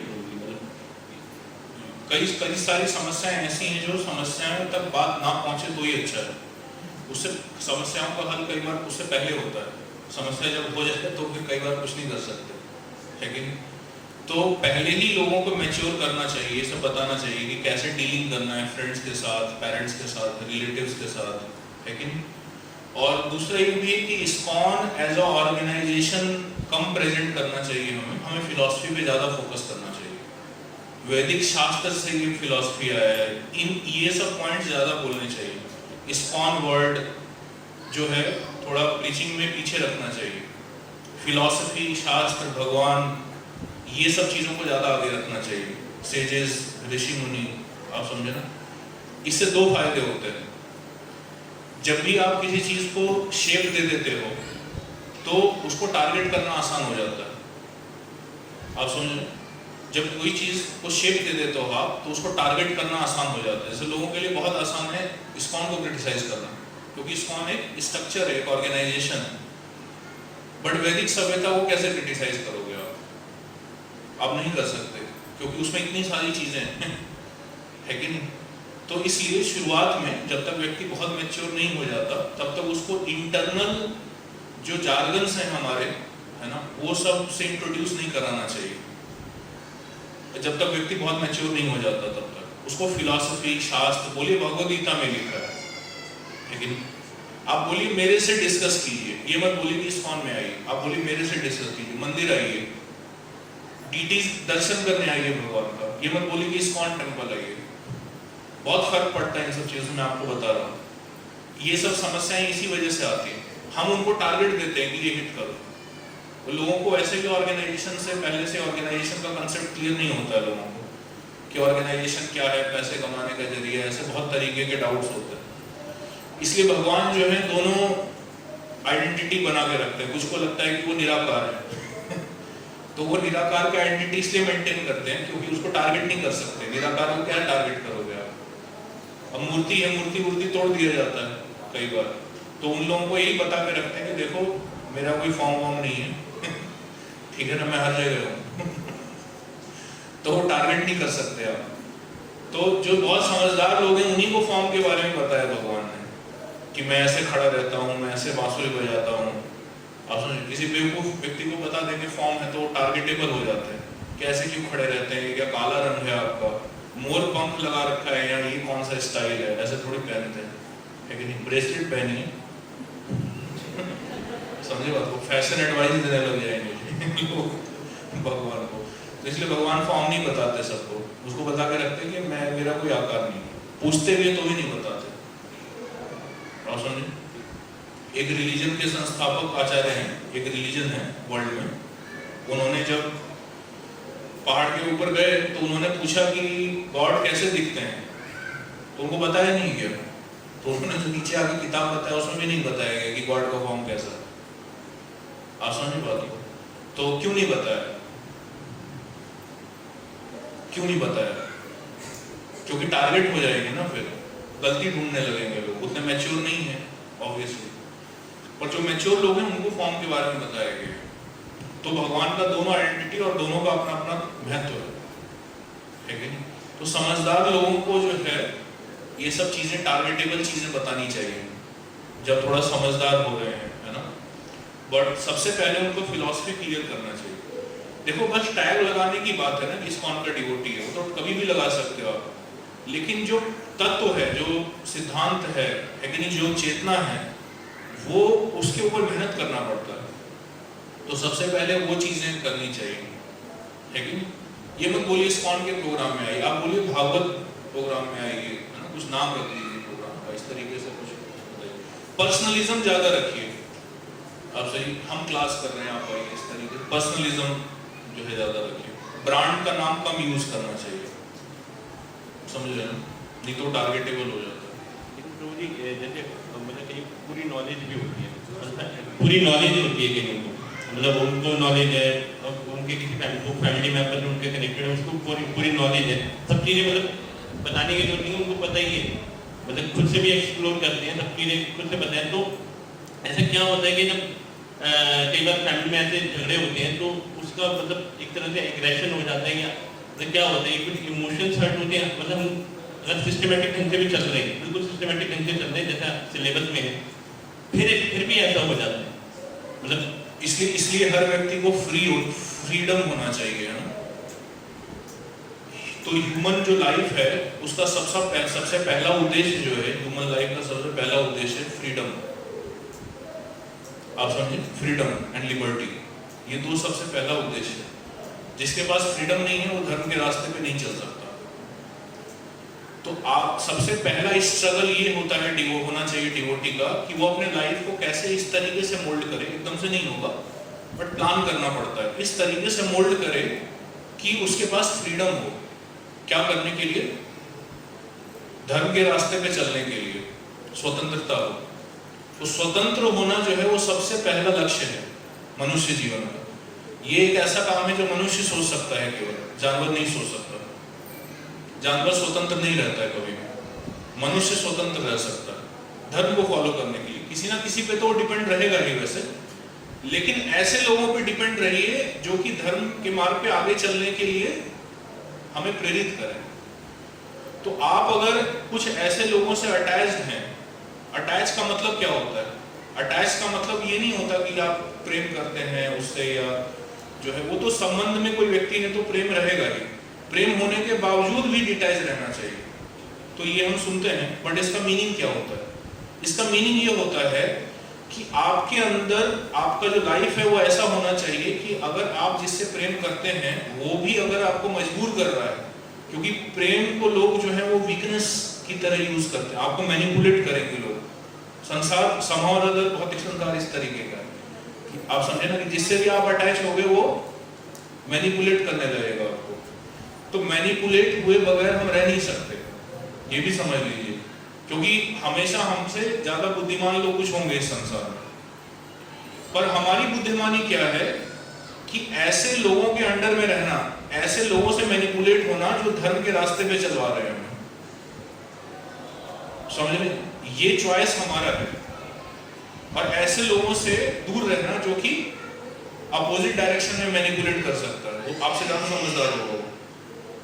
लेकिन आपकी समझदारी है कि आप अपने लाइफ को ऐसे मोल्ड करें, एकदम से नहीं तो प्लान करें कि ऐसे लोगों से ज्यादा दूर रहें। संबंध रहेगा लेकिन आपको मैनिपुलेट ना कर सके। कई बार इमोशनली मैनिपुलेट किया जाता है, लोग करते हैं। इसलिए कुछ लोग जो हैं, एक बार मैं डिस्कशन हो रहा था एक बार क्लास में, तो प्रभु जी जो है बहुत अच्छा प्रिंसिपल बता रहे थे। जैसे प्रश्न ये आया, डिस्कशन ये हो रहा था कि कई लोगों को बोला जाता है कि आप, कई बार शास्त्र में बोला गया कि आप ब्रह्मचारी बनिए, है ना, कई जगह शास्त्र में बताया गया, कई जगह शास्त्र में गृहस्थ आश्रम को क्रिटिसाइज किया गया, ठीक है, तो क्रिटिसाइज किया गया है। कई जगह पे बताया है कि गृहस्थ आश्रम भी आश्रम है, उसमें कोई दिक्कत नहीं है, ठीक है। फिर बताया जाता है कि गृह मेथी को क्रिटिसाइज किया गया है, गृहस्थ आश्रम को नहीं क्रिटिसाइज किया गया। तो कई बार ऐसा बोलते हैं कि आप आश्रम में, आप गृहस्थ आश्रम में जा भी सकते हो, कई बार बोलते हैं कि नहीं डायरेक्ट संन्यास ले लो। तो मतलब क्या प्रिंसिपल है, क्या सिद्धांत है इसके पीछे, किस बेसिस पे डिसाइड होता है ये सब? तो प्रभु जी ने काफी अच्छा बताया कि सिद्धांत ये है कि कौन कहां जाएगा तो उससे वो स्वतंत्र रहेगा धर्म के मार्ग पे चलने के लिए। किस व्यक्ति को कहां पे ज्यादा स्वतंत्रता मिल रही है, वही आश्रम बेस्ट है उसके लिए। तो ये कंक्लूजन था, तो काफी अच्छा लगा था मुझे। तो स्वतंत्रता का सिद्धांत है freedom, freedom to walk on the path of dharma. समझे बात को? तो अब हर व्यक्ति का अलग अलग होता है, लेकिन किसी को लगता है कि आश्रम ज्वाइन करने से फ्री होंगे हम, किसी को लगता है कि गृहस्थ आश्रम अगर हम जाएं तो ज्यादा अच्छे से हम फ्रीडम के साथ भक्ति कर सकते हैं। तो कंसेप्ट क्या है, सिद्धांत क्या है? फ्रीडम, फ्रीडम का सिद्धांत है, ठीक है। तो ये है, तो ये उसको बताना पड़ेगा व्यक्ति को, आपको उस बताना नहीं पड़ेगा, उसको मदद भी करना पड़ेगा। इस तरीके से लाइफ, जॉब, ये सब ऐसा सेट करे कि मिनिमम मैनिपुलेशन रहे बाहर वाले लोगों का। कुछ ना कुछ तो रहेगा ही, खैर बाहर अगर डिपेंडेंट है तो, बट मिनिमम रहे मैनिपुलेशन। क्लियर है? इंक्लूडिंग मैनिपुलेशन, जैसे आप वो, जैसे मान लीजिए मैंने कहा था कि सिस्टर है, ब्रदर सिस्टर है, और वो उनसे इन्फ्लुएंस है पिछले 15 सालों से, मतलब कभी मतलब अलग नहीं हुए। तो उस मैनिपुलेशन को हम एकदम से तो वो तो उनके प्रभाव में थे, लेकिन वहाँ से तो भगवान से तो इटर्नल संबंध है, नहीं तो 15 साल क्या है? भगवान से अगर आप कोई अट्रैक्ट हो तो 15 साल मायने नहीं रखते इतना ज्यादा। तो वो तरीका होता है, लेकिन वो जरूरी नहीं कि हम ही करें ना, किसी सीनियर डिवोटी से मिला सकते हैं, कर सकते हैं। बट मैं सिद्धांत बता रहा हूँ, सिद्धांत यही है। और कैसे करेंगे ये तो सब, हर चीज हर व्यक्ति नहीं कर सकता लेकिन सिद्धांत समझ में आया ना आपको कि कैसे वर्क करता है, वो बताया मैंने। वो करना पड़ेगा, नहीं तो नहीं भक्ति कर पाएगा वो। आप समझे ना बात? तो इसलिए मैंने बताया कि संबंध नहीं, जरूरी नहीं है तोड़ना, है ना? लेकिन जो है मैनिपुलेशन से बचना चाहिए। उतना ही संबंध रखें जितना में मैनिपुलेट नहीं हो पाए, और उससे एक्सेस आप करोगे तो फिर धर्म के रास्ते पे नहीं चल पाओगे। उन्हीं लोगों से डीप संबंध रखें जो आपको मदद कर रहे हैं धर्म के रास्ते पे, या आप उसको कन्वर्ट करो। दूसरा तरीका ये, आप जिससे इन्फ्लुएंस हैं, आप जिससे संबंध जोड़ नहीं पा रहे, तो उसको मैनिपुलेट की, उसको फिर आप भक्त बनाइए। आप समझे ना? उसके हृदय को कन्वर्ट कीजिए, है कि नहीं? तो यही दो तरीके हैं, और कोई तरीका है नहीं इस तरीके से। तो डिटैचमेंट या फिर तो डिटैचमेंट का मतलब संबंध तोड़ना नहीं हुआ, ये है। बट इतना इंस्पायर हो व्यक्ति की जो है फिलॉसफी को ज्यादा फोकस करे, भगवान के ऊपर ज्यादा, भगवान से ज्यादा अटैचमेंट हो उसको, और वो होगा। धीरे धीरे टाइम लगता है, उसको सुनाएंगे, धीरे धीरे समझेगा, टाइम लगता है। और हर चीज हम नहीं कर सकते, ये भी एक चीज है, ठीक है ना? तो ठीक है, ये टॉपिक मुझे लग रहा है आप लोगों को समझ में आ गया है, क्योंकि जो है ये आउटलाइन कैसे प्रिपेयर करते हैं, है ना? तो अभी जो है 2.5 घंटे का आधे घंटे का समय हमारे पास। तो आप लोगों को क्या करना है कि आप लोगों को अपने कॉपी है, लैपटॉप है जिसके पास, 3 टॉपिक्स मैंने आप लोगों को बताए थे। अब मान लीजिए मैं आपको बोल रहा हूँ 3 माइंडसेट्स मैंने डिस्कस किए थे। सबसे पहला ये था, plug low hanging fruits first. दूसरा था create leaders not followers, leaders create करने फॉलोअर्स नहीं। और तीसरा था ब्रिज। ये पूरा नहीं मैंने डिस्कस किया था, लेकिन जितना भी डिस्कस किया तो उसमें कई सारे पॉइंट्स थे, बहुत सारे पॉइंट्स मैंने कवर कर दिए थे, और कई सारे जो हैं और भी माइंडसेट के पॉइंट्स भी कवर हो गए थे। तो आप लोगों को करना ये है कि आपको इन तीनों में से कोई भी टॉपिक उठाइए, और मैं आपको बोल रहा हूँ कि इस टॉपिक पे आपको किसी को लेक्चर देना है, सपोज कीजिए इसी टॉपिक पे, और कंटेंट मैंने बताया ऑलरेडी, मैं इतना एक्सप्लेन कर चुका हूँ ये सब चीजें। तो आपको क्या करना है कि ये जो आउटलाइन का कंसेप्ट बताया, आपको लेक्चर नहीं प्रिपेयर करना है, आपको आउटलाइन बनाना है। आपको जस्ट ये लिखना है, आपने टॉपिक तो मैंने आपको बता दिया, 3 में से कोई टॉपिक चूज कीजिए, बट आपको ये सोचना है कि इस टॉपिक का एम क्या है। वो तो टॉपिक का नाम लिखा हुआ है, ये मतलब फैंसी नेम है, ये सब टाइटल है, टॉपिक नहीं, टॉपिक का एम नहीं, बट इसका उद्देश्य क्या है ना, ये आपको लिखना है। और ये समझना है कि इस वाले माइंडसेट से, इस वाले टॉपिक से कौन कौन से प्रीचिंग के चैलेंजेस फुलफिल होंगे, सॉल्व होंगे, मतलब इससे क्या उद्देश्य, कौन कौन से प्रीचिंग के चैलेंजेस से हम बच सकते हैं इस टॉपिक में जो सॉल्व होंगे, ठीक है ना। ऐसा माइंडसेट रखेंगे तो कौन से परेशानियों से बच सकते हैं, ठीक है। तो अगर आप लोग चाहें तो ग्रुप में भी काम कर सकते हैं, जैसे अगर कोई चाहे कि हम 3-4 लोग मिलकर करेंगे तो ऐसा भी कर सकते हैं, कुछ लोग अकेला करना चाहें तो अकेले कर सकते हैं, जैसे भी आपको कंफर्टेबल लग रहा है, बट 5 से ज्यादा का ग्रुप मत बनाइएगा, नहीं तो फिर वो डिस्कशन नहीं हो पाएगा आपको।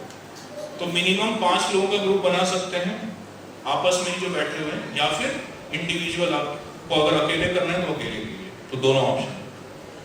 दूसरा आपको ये सोचना है, आप नोट्स देखिए अपने जो आपने बनाए हैं, उसमें देखिए कि इस टॉपिक से रिलेटेड 3 कौन से मेन पॉइंट्स बताए, 3 मेन पॉइंट्स क्या है उस टॉपिक से रिलेटेड, वो आपको लिखना है। फिर आप देखोगे कि जो मैंने मेन पॉइंट्स बताए हैं उसको समझाने के लिए मैंने कई सारे एग्जांपल्स यूज किए, कई सारे एनालॉजी यूज किए, है ना, कुछ एक्सपीरियंसेस बताए मैंने आपको, है कि नहीं, कुछ प्रभुपाद के पास टाइम्स बताए, किसी टॉपिक में वीडियो दिखाया, पिक्चर्स दिखाया, है कि नहीं, कहीं पे प्रभुपाद का बताया। तो इस तरीके से आपको देखना ये है कि इस टॉपिक के अंदर जो मेन पॉइंट बताया है, उस मेन पॉइंट को समझाने के लिए क्या क्या एग्जांपल यूज किया जा सकता है, ठीक है, वो आपको लिखना है। और फिर दूसरा मेन पॉइंट, और उसके अंदर भी क्या एग्जांपल, क्या एनालॉजी, क्या केस स्टडी दिखाया जा सकता है, बताया जा सकता है ना। तीसरा मेन पॉइंट ये क्लियर है? किसी को कोई प्रश्न है इसमें, क्या करना है इसमें, कोई प्रश्न है तो अभी भी पूछ सकते हैं, डिस्कस कर सकते हैं अगर क्लियर नहीं है।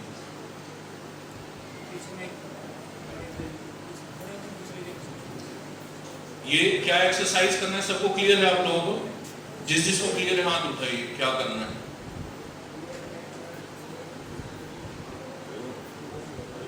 ओके, कई लोग हाथ नहीं उठाए, तो आपको क्लियर नहीं तो पूछ सकते हैं, पूछिए, तो कुछ पूछ रहे हैं। जिनको क्लियर नहीं है अभी पूछ लीजिए क्या एक्सरसाइज करना है। तो समझ में आ गया आप लोगों को, है ना, कि कैसे एग्जाम्पल का कंसेप्ट समझ में आया ना, एग्जाम्पल कहाँ यूज करते हैं। तो आप देखोगे कि मैं जैसे बता रहे हैं, हम जो भी टॉपिक हम डिस्कस कर रहे हैं, उस टॉपिक को समझाने के लिए एग्जाम्पल, एनालॉजी, ये सब यूज किया जा रहा है, ठीक है। तो इसको सपोर्टिंग एलिमेंट्स बोलते हैं। ये आपको मेन टॉपिक समझाने में मदद करते हैं, और सामने वाले का इंटरेस्ट, उसको याद रखने में बहुत आसान हो जाता है। तो आपको टॉपिक पूरा प्रिपेयर नहीं करना है, आपको जस्ट एक आउटलाइन बनाना है। इस तरीके से आपको लिखना है। सबसे पहले आप लिखोगे नीड, टॉपिक आप चूज कर लो पहले, क्योंकि टॉपिक पहले से बताया गया, तो पहले टॉपिक चूज करना। आप देखो कि कौन कौन से चैलेंजेस एड्रेस होंगे इस टॉपिक से, क्या फायदा होगा ऑडियंस को, टॉपिक का एम क्या है, लक्ष्य क्या है, कि ये टॉपिक जब आप किसी को सुनाओगे तो लास्ट में क्या निष्कर्ष निकलना चाहिए, ठीक है। एक लाइन में लिखना है केवल टॉपिक का। फिर आप देखोगे कि वो टॉपिक समझाने के लिए मैंने कई सारे मेन पॉइंट्स बताए उसके अंदर, उसमें से कोई भी 3 मेन पॉइंट चूज कर लो आप, कोई भी 3 जो आपने लिखे हैं, और हर मेन पॉइंट के अंदर क्या एग्जाम्पल, क्या स्टडी या क्या एक्सपीरियंस आप बताओगे व्यक्ति को जिससे कि वो उसको समझ में आएगा। तो केवल एक लिखना है आपको, ज्यादा नहीं लिखना है, 1 या 2, ठीक है ना। तो वो चाहे तो एग्जाम्पल हो सकता है, या ये सारा नहीं लिखना है, या तो एग्जाम्पल हो सकता है, या एनालॉजी हो सकता है, या फिर प्रभुपाद का कोई पास टाइम हो सकता है। जैसे आज हम डिस्कशन कर रहे थे तो उसमें प्रभुपाद के पास टाइम बताए कई सारे, है कि नहीं। तो सारा कंटेंट आपको पहले से पता है, लेकिन आपको उसको इस तरीके से शेप देना है। तो इससे क्या होगा, आपको प्रैक्टिस होगा कि लेक्चर का टॉपिक कैसे प्रिपेयर करते हैं। तो आगे जब भी आप कोई लेक्चर सुनोगे तो इसी तरीके से उसको, तो अभी आप करोगे तो आपको कई सारे प्रॉब्लम्स आएंगे, आपको समझ में नहीं आएगा क्या लिखना है, कैसे लिखना है। तो उसमें कोई दिक्कत नहीं है। आप जब वापस जाएंगे तो ये लेक्चर रिकॉर्ड होने इसको दोबारा सुनिएगा, वो एस्पेक्ट जो आप लिख नहीं पा रहे हैं तो एक बार दोबारा सुनिएगा और प्रैक्टिस कीजिएगा। ये प्रैक्टिस करने की चीज़ है। जैसे मैंने गुलाब जामुन का एग्जाम्पल दिया था, है कि नहीं, ये फूल का भी एग्जाम्पल दिया था कि कई चीज़ें ऐसी जो करके सीखा जाता है। तो स्किल्स खासकर ऐसे होते हैं, ठीक है। तो कर लेंगे आप लोग, कोई चैलेंज तो नहीं आएगा। कंक्लूजन का कंसेप्ट मैं बाद में बताऊंगा, बस मेन पॉइंट्स तक आप कवर कीजिए। क्लियर है क्या क्या करना है। तो सबसे पहले हेडिंग डालेंगे आप, चार्ट पेपर ले लीजिएगा। सबसे पहले जो इंडिविजुअली कर रहे हैं कॉपी ले लीजिए, जो लोग ग्रुप में कर रहे हैं चार्ट पेपर ले लीजिए, आपको दे दिया जाएगा। लिस्ट बनाना है आपको। सबसे पहले नीड क्या है लिख दीजिए, नीड, फिर टॉपिक, एम, फिर मेन टॉपिक 2, मेन टॉपिक 3। तो कौन लोग जो हैं आप लोग डिस्कस कर लीजिए। अभी 2:03 हुए मेरी घड़ी में, एग्जैक्टली 2 मिनट के बाद हम शुरू कर देंगे। तब तक आप लोग डिस्कस कर लीजिए कि ग्रुप में करना है या कौन इंडिविजुअली करेंगे, कौन ग्रुप में करेंगे। और जो ग्रुप में करेंगे वो लोग चार्ट ले लीजिए।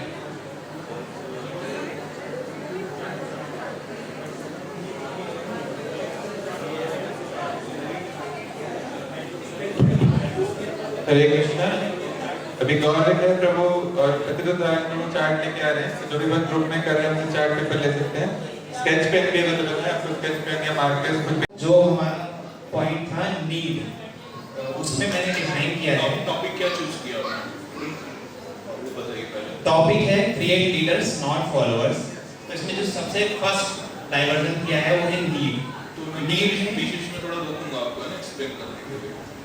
तो सबसे ज्यादा कंफ्यूजन जो हो रहा है मुझे लग रहा है वो ऐसा हो रहा है कि टारगेट ऑडियंस क्लियर नहीं हो रहा है कौन है। तो मैं उसको एक बार और बता देता हूँ कि ये जो पर्टिकुलर एक्सरसाइज दिया था ये आपको इस एंगल से करना था कि आप किसी प्रीचर को ये टॉपिक बता रहे हैं। बेसिकली आप सोचो कि आप मेरी जगह पे बैठे हो और आप प्रीचर्स को वो टॉपिक समझा रहे हो कि लीडर्स बनाने पे ज्यादा फोकस करना चाहिए, लो हैंगिंग फ्रूट्स पहले प्लग करना चाहिए, प्रीचिंग को ब्रिज की तरह देखना चाहिए। ये सब आप किसको समझा रहे हैं? इस एक्सरसाइज के लिए आप किसी प्रीचर को समझा रहे हो, ठीक है ना, नए व्यक्ति को नहीं समझा रहे। तो उसके हिसाब से ये पूरा एक्सरसाइज करना था। तो जिन्होंने नहीं भी अंडरस्टैंड किया तो कोई दिक्कत नहीं है, बट आपको कंसेप्ट तो क्लियर हो गया होगा। हाँ ठीक है। तो जो क्रिएट लीडर्स नॉट फॉलोअर्स इस सेशन है प्रीचर्स के लिए। तो प्रीचर्स की नीड क्या है? तो नीड है उनकी कुछ प्रॉब्लम क्या है या क्या प्रॉब्लम चैलेंजेस आ रहे हैं उनके लाइफ में जिसको सॉल्व करने के लिए ये टॉपिक रखा। तो उनकी कुछ प्रॉब्लम्स हैं, जैसे कि प्रीचर्स की पहली प्रॉब्लम हो सकती है कि उनके पास मल्टीपल फॉलोअर्स हैं, वो उनको फोन कॉल्स करते हैं, वो उनको जवाब नहीं दे पाते हैं टाइम की कमी की वजह से। यस, तो ये देखिए ये बहुत एक्यूरेट इन्होंने लिखा है, नीड बहुत एक्यूरेट नीड है ऑडियंस का। लेकिन प्रीचर को ये समस्या आती है ग्राउंड लेवल पे, उस समस्या का समाधान ये टॉपिक है। समझ रहे हैं नीड किसको बोलते हैं, समझ में आ रहा है, क्लियर हो रहा है। तो आप लोगों ने कई लोगों ने सही लिखा है बिल्कुल, बट जिनको मिसअंडरस्टैंडिंग है तो अभी जो मैं एक्सरसाइज कर रहा हूँ इससे आपको क्लियर हो जाएगा, ठीक है ना। हाँ। दूसरी प्रॉब्लम आती है कि प्रीचर्स को टोटल कितने आपने प्रॉब्लम्स लिखे हैं? चार प्रॉब्लम्स इन्होंने आइडेंटिफाई किए प्रीचर्स के। उन 4 प्रॉब्लम्स का सॉल्यूशन एक है। एक सेशन से चार प्रॉब्लम सॉल्व हो रहे हैं प्रीचर के। तो ऐसा हो सकता है कि कई सारे प्रॉब्लम का सॉल्यूशन आप एक टॉपिक में डालो, ठीक है। हाँ तो दूसरी प्रॉब्लम ये है कि फोन कॉल के साथ साथ जो प्रीचर्स रहते हैं उनके मास्टर्स को उनको सर्विसेज देते हैं, तो उनको भी फुलफिल करना रहता है। तीसरी प्रॉब्लम है, अब ये सारा काम मिल जाएगा तो ओवरलोडेड हो जाएंगे। फोर्थ प्रॉब्लम है, वो सारा एफर्ट लगा रहे हैं, फोन कॉल्स के जवाब दे रहे हैं, सर्विसेज भी फुलफिल कर रहे हैं, बट फिर भी एक प्रॉब्लम रह जा रही है कि ज्यादा से ज्यादा लोगों को डिवोटी नहीं बना पा रहे हैं या नहीं रीच कर पा रहे हैं मल्टीपल लोगों को, क्योंकि अकेले काम कर रहे हैं। अकेले काम कर रहे हैं। इस प्रॉब्लम को सॉल्व करने के लिए लीडर बनाना ज्यादा जरूरी है। आप देख रहे हैं कैसे सारी समस्याएं टॉपिक से रिलेटेड है ना। हाँ, तो अब इस सेशन का एम होगा कि इंपॉर्टेंस बताएंगे लीडर्स बनाने की। तो सेशन का एम क्या होता है? टॉपिक का एम ये है कि जब ये पूरा सेशन खत्म होगा तो उससे लास्ट में क्या कंक्लूजन निकलेगा, उस व्यक्ति को क्या कर पाएगा वो जो पहले नहीं कर पा रहा था। तो क्या एम लिखा है आपने? इंपॉर्टेंस ऑफ मेकिंग लीडर्स, ये उसको समझ में आएगा। तो एम ऐसे लिखेंगे कि एम ये है इस टॉपिक का कि by the end of this session the audience or teachers will be able to understand the importance of making leaders, है ना। कि ये टॉपिक जब सेशन खत्म होगा उसके एंड में जो टीचर हैं, जो ऑडियंस में सुन रहे हैं, उनको ये समझ में आ जाएगा कि लीडर बनाना कितना आवश्यक है। ये टॉपिक का एम है। ओके, चलिए अब इसके प्रेजेंटेशन में 3 मेन पॉइंट रहेंगे। फर्स्ट मेन पॉइंट में हम प्रीचर्स को उनकी प्रॉब्लम्स बताएंगे। हो सकता है एक प्रीचर को कोई एक प्रॉब्लम हो, इनमें से हो सकता है एक को 4 प्रॉब्लम्स हो। तो पहला मेन पॉइंट रहेगा, हम उनको प्रॉब्लम्स बताएंगे कि ये प्रॉब्लम्स आती हैं, उनको सॉल्व करेंगे आगे प्रेजेंटेशन। हाँ, वेरी गुड। तो टॉपिक का सबसे पहला मेन पॉइंट ये बताना पड़ेगा ताकि ऑडियंस इंटरेस्टेड हो जाए टॉपिक में। तो सबसे पहले आपने अगर ध्यान से सुना होगा तो सबसे पहले मैंने यही बताया कि ये टॉपिक में आपको सुनना क्यों जरूरी है, इससे क्या क्या प्रॉब्लम सॉल्व होंगे। ये सबसे पहला मेन टॉपिक है, क्योंकि ये नहीं बताओगे जब तक आप, तब तक वो व्यक्ति इंटरेस्टेड कैसे होगा। ये एम और नीड ये सब तो आपने अपनी कॉपी में लिखा है, ये उसको बताने के लिए नहीं है, लेकिन मेन पॉइंट जो है वो उसको बताने के लिए। तो सबसे पहला मेन पॉइंट क्या होगा कि जिसमें आप बताएंगे उस ऑडियंस को कि कैसे सेशन सुनने से उनकी समस्याएं सॉल्व होंगी। ये सबसे पहला मेन पॉइंट है। तो ये मैंने पहले नहीं बताया था क्योंकि मैं आपको ओवरलोड नहीं करना चाहता था। पहले मैं मेन पॉइंट का कंसेप्ट बताना चाहता था, बट अब आप कर चुके हैं, मेन पॉइंट कंसेप्ट समझ चुके हैं, तो अब मैं एक्स्ट्रा बता रहा हूँ, ठीक है। अब समहाउ इन्होंने जो है पहला पॉइंट वो लिखा क्योंकि मैंने वही एड्रेस किया था, ठीक है। तो फर्स्ट मेन पॉइंट में हम उनके जब प्रॉब्लम्स बताएंगे तो उनको पता लग जाएगा ये लेक्चर उनके लिए इंपॉर्टेंट है, उसमें उनकी प्रॉब्लम सॉल्व होगी, तो वो इंटरेस्ट से सुनेंगे उसको। वो इंटरेस्टेड हो जाएंगे आपके लेक्चर के लिए, वो बोलेंगे ठीक है अब आप बताओ, नहीं तो उठ के चले जाएंगे शुरुआत में कि अरे ये हमारे काम का नहीं लग रहा। सेकेंड मेन पॉइंट में अब हम सॉल्यूशन देंगे उनको कि ओवरलोड जो हो रहे हैं वो उससे कैसे बच सकते हैं, कि उनको सिर्फ फॉलोअर्स नहीं बनाने, लीडर्स बनाने, उसकी इंपॉर्टेंस बताएंगे सेकेंड मेन पॉइंट में। उसमें कुछ एग्जांपल भी लिखा है आपने। उनको हम ये बताएंगे कि लीडर्स बनाने से वो रिस्पॉन्सिबिलिटीज को डेलीगेट कर सकते हैं, जैसे कि एक काम अगर उनको सेवा मिली है तो वो उसको डेलीगेट कर सकते हैं, और इससे क्या होगा जो फॉलोअर है उसके अंदर भी सेंस आएगा रिस्पॉन्सिबिलिटी का, तो वो और ज़्यादा उसका डिवोशन भी स्ट्रॉन्ग होगा। क्योंकि जब तक हम सिर्फ माला कर रहे हैं या फिर जो बताया गया सिर्फ वो करेंगे तो आगे डेवलप नहीं होंगे।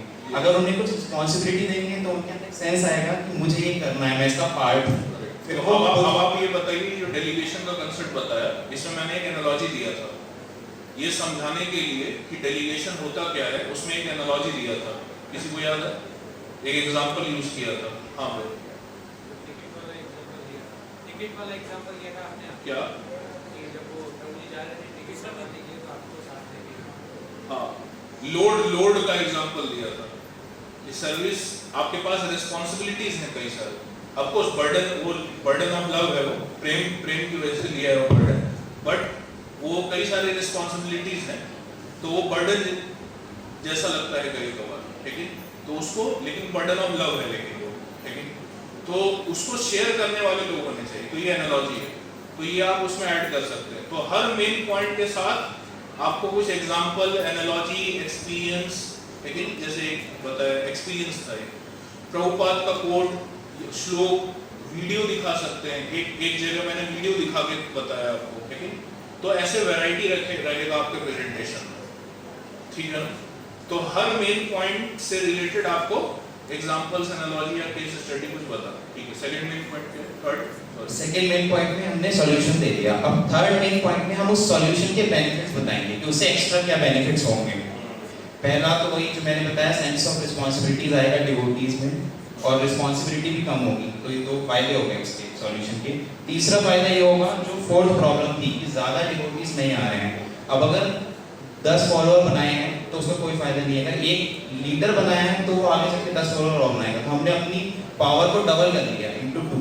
अगर 2 फॉलोअर्स 2 लीडर्स बना दिए तो इंटू 3 हो गई हमारी पावर। तो उसको हम बेनिफिट्स बताएंगे थर्ड पॉइंट में कि ये जो सॉल्यूशन है इसके क्या बेनिफिट्स हो सकते हैं आगे आने वाले टाइम। तो बेसिकली जब आप लेक्चर सुन रहे हैं, तो लेक्चर जैसे ये सुन रहे थे आप, तो लेक्चर में मैंने जो जो भी कंटेंट बताया उसमें से 3 मेन पॉइंट निकाल के और उसको बताना है आपको लोगों को। और यही चीज, ये तो यहाँ पे मैं एक्सरसाइज करा रहा हूँ, तो ये टॉपिक दिया क्योंकि इस पे आपने सुना इसलिए रिसेंटली। पर अगर आप मान लीजिए टॉपिक ले रहे हैं पावर ऑफ हैबिट्स, सपोज कीजिए, तो वो जब आप किसी स्पीकर का सुन रहे हैं तो उसमें से आपको निकालना है कि पहला मेन पॉइंट क्या है, दूसरा मेन पॉइंट क्या है, तीसरा मेन पॉइंट क्या है ना। और अगर आप मान लीजिए 1.5 घंटे का लेक्चर है और आप भी 1.5 घंटे का लेक्चर ले रहे हैं, तो आप बोलेंगे कि एक्सरसाइज करने का क्या आवश्यकता है, मैं उन्होंने जैसे जैसे बताया वैसे वैसे बताना। तो ये भी अच्छा है, यहाँ से शुरुआत होता है टीचिंग का। बट आपको नेक्स्ट लेवल पे अगर जाना है और डीपर अंडरस्टैंडिंग लेना है टॉपिक का, तो आपको ये एक एक्स्ट्रा करना पड़ेगा। लेकिन जो लोग अभी लेक्चर लेना शुरू नहीं किए हैं, और दूसरा एक और चीज है कि अगर आप लेक्चर नहीं ले रहे हो, अगर आप 1-to-1 बात करने जा रहे हो, ग्रुप कल्टीवेशन कर रहे हो, तो ये बहुत इंपॉर्टेंट हो जाता है, क्योंकि आपको प्लान करके रखना पड़ेगा कि 5 मिनट में कैसे कोई टॉपिक बताना है उसको। आप समझे ना? तो आपको क्लियर होना चाहिए कि ये टॉपिक का एम है, इससे ये समस्या सॉल्व होगी, ये 3 तरीके हैं, हर उसके अंदर एक एक एग्जांपल है और ये कंक्लूजन है, खत्म। 5 मिनट के अंदर, 10 मिनट के अंदर आप टॉपिक बता सकते हो। क्लियर है? अब वही उसमें आप एक एग्जांपल की जगह 5 एग्जांपल डाल दो, एक एक्सपीरियंस की जगह 3 एक्सपीरियंस डाल दो, डायग्राम डाल दो, वीडियो डाल दो, तो वो 1.5 घंटे का सेशन बन जाता है। वही आप कंप्रेस कर दोगे, एक एक एग्जांपल, एक एक मेन पॉइंट, एक एक एग्जांपल, तो वो 5 मिनट का टॉपिक बन जाता है। फिर आप उसको बोलोगे और डिटेल में जानना है तो लेक्चर्स हैं हमारे पास, या आप हमारे प्रोग्राम में आइए। जैसे फिल्म मूवी है, तो मूवी दिखाने से पहले ट्रेलर रिलीज होता है, ट्रेलर छोटा सा होता है कि नहीं? अब आप देखो, मैंने आपको कंसेप्ट समझाया, उसके बाद तुरंत एक एग्जांपल दिया, एनालॉजी दिया, तो इस तरीके से आपको बताना है। ये तरीका है ना प्रीचिंग करने का, कि तुरंत मेन पॉइंट को एग्जांपल से, एनालॉजी से तो सपोर्ट करना है, तो उससे वो टॉपिक जो है ना वो उसके दिमाग में घुसता है व्यक्ति को। Okay, thank you. आपका नाम क्या था? विजय। थैंक यू विजय को। और एक और ग्रुप था माता जी का, जिनको मैंने बोला था कि ये सही बनाया चार्ट आपने, बिल्कुल। हाँ, कौन थे? हाँ, आपका भी था, और एक और था। ओके ओके, आ जाइए, वो चार्ट लेके आ जाइए। क्या नाम है? साधुमती माता जी।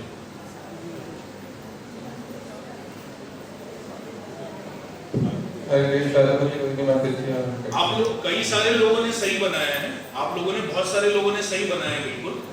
बट अभी टाइम नहीं है, तो इसलिए मैं 2 ही केवल मैं बुला रहा हूँ, और बाकी फिर आप लोगों ने भी, कई लोगों ने जो है कई सही कंसेप्ट पकड़े, बट कहीं पे अगर आपको मिसअंडरस्टैंडिंग भी है तो वो भी क्लियर हो जाएगा, ठीक है ना?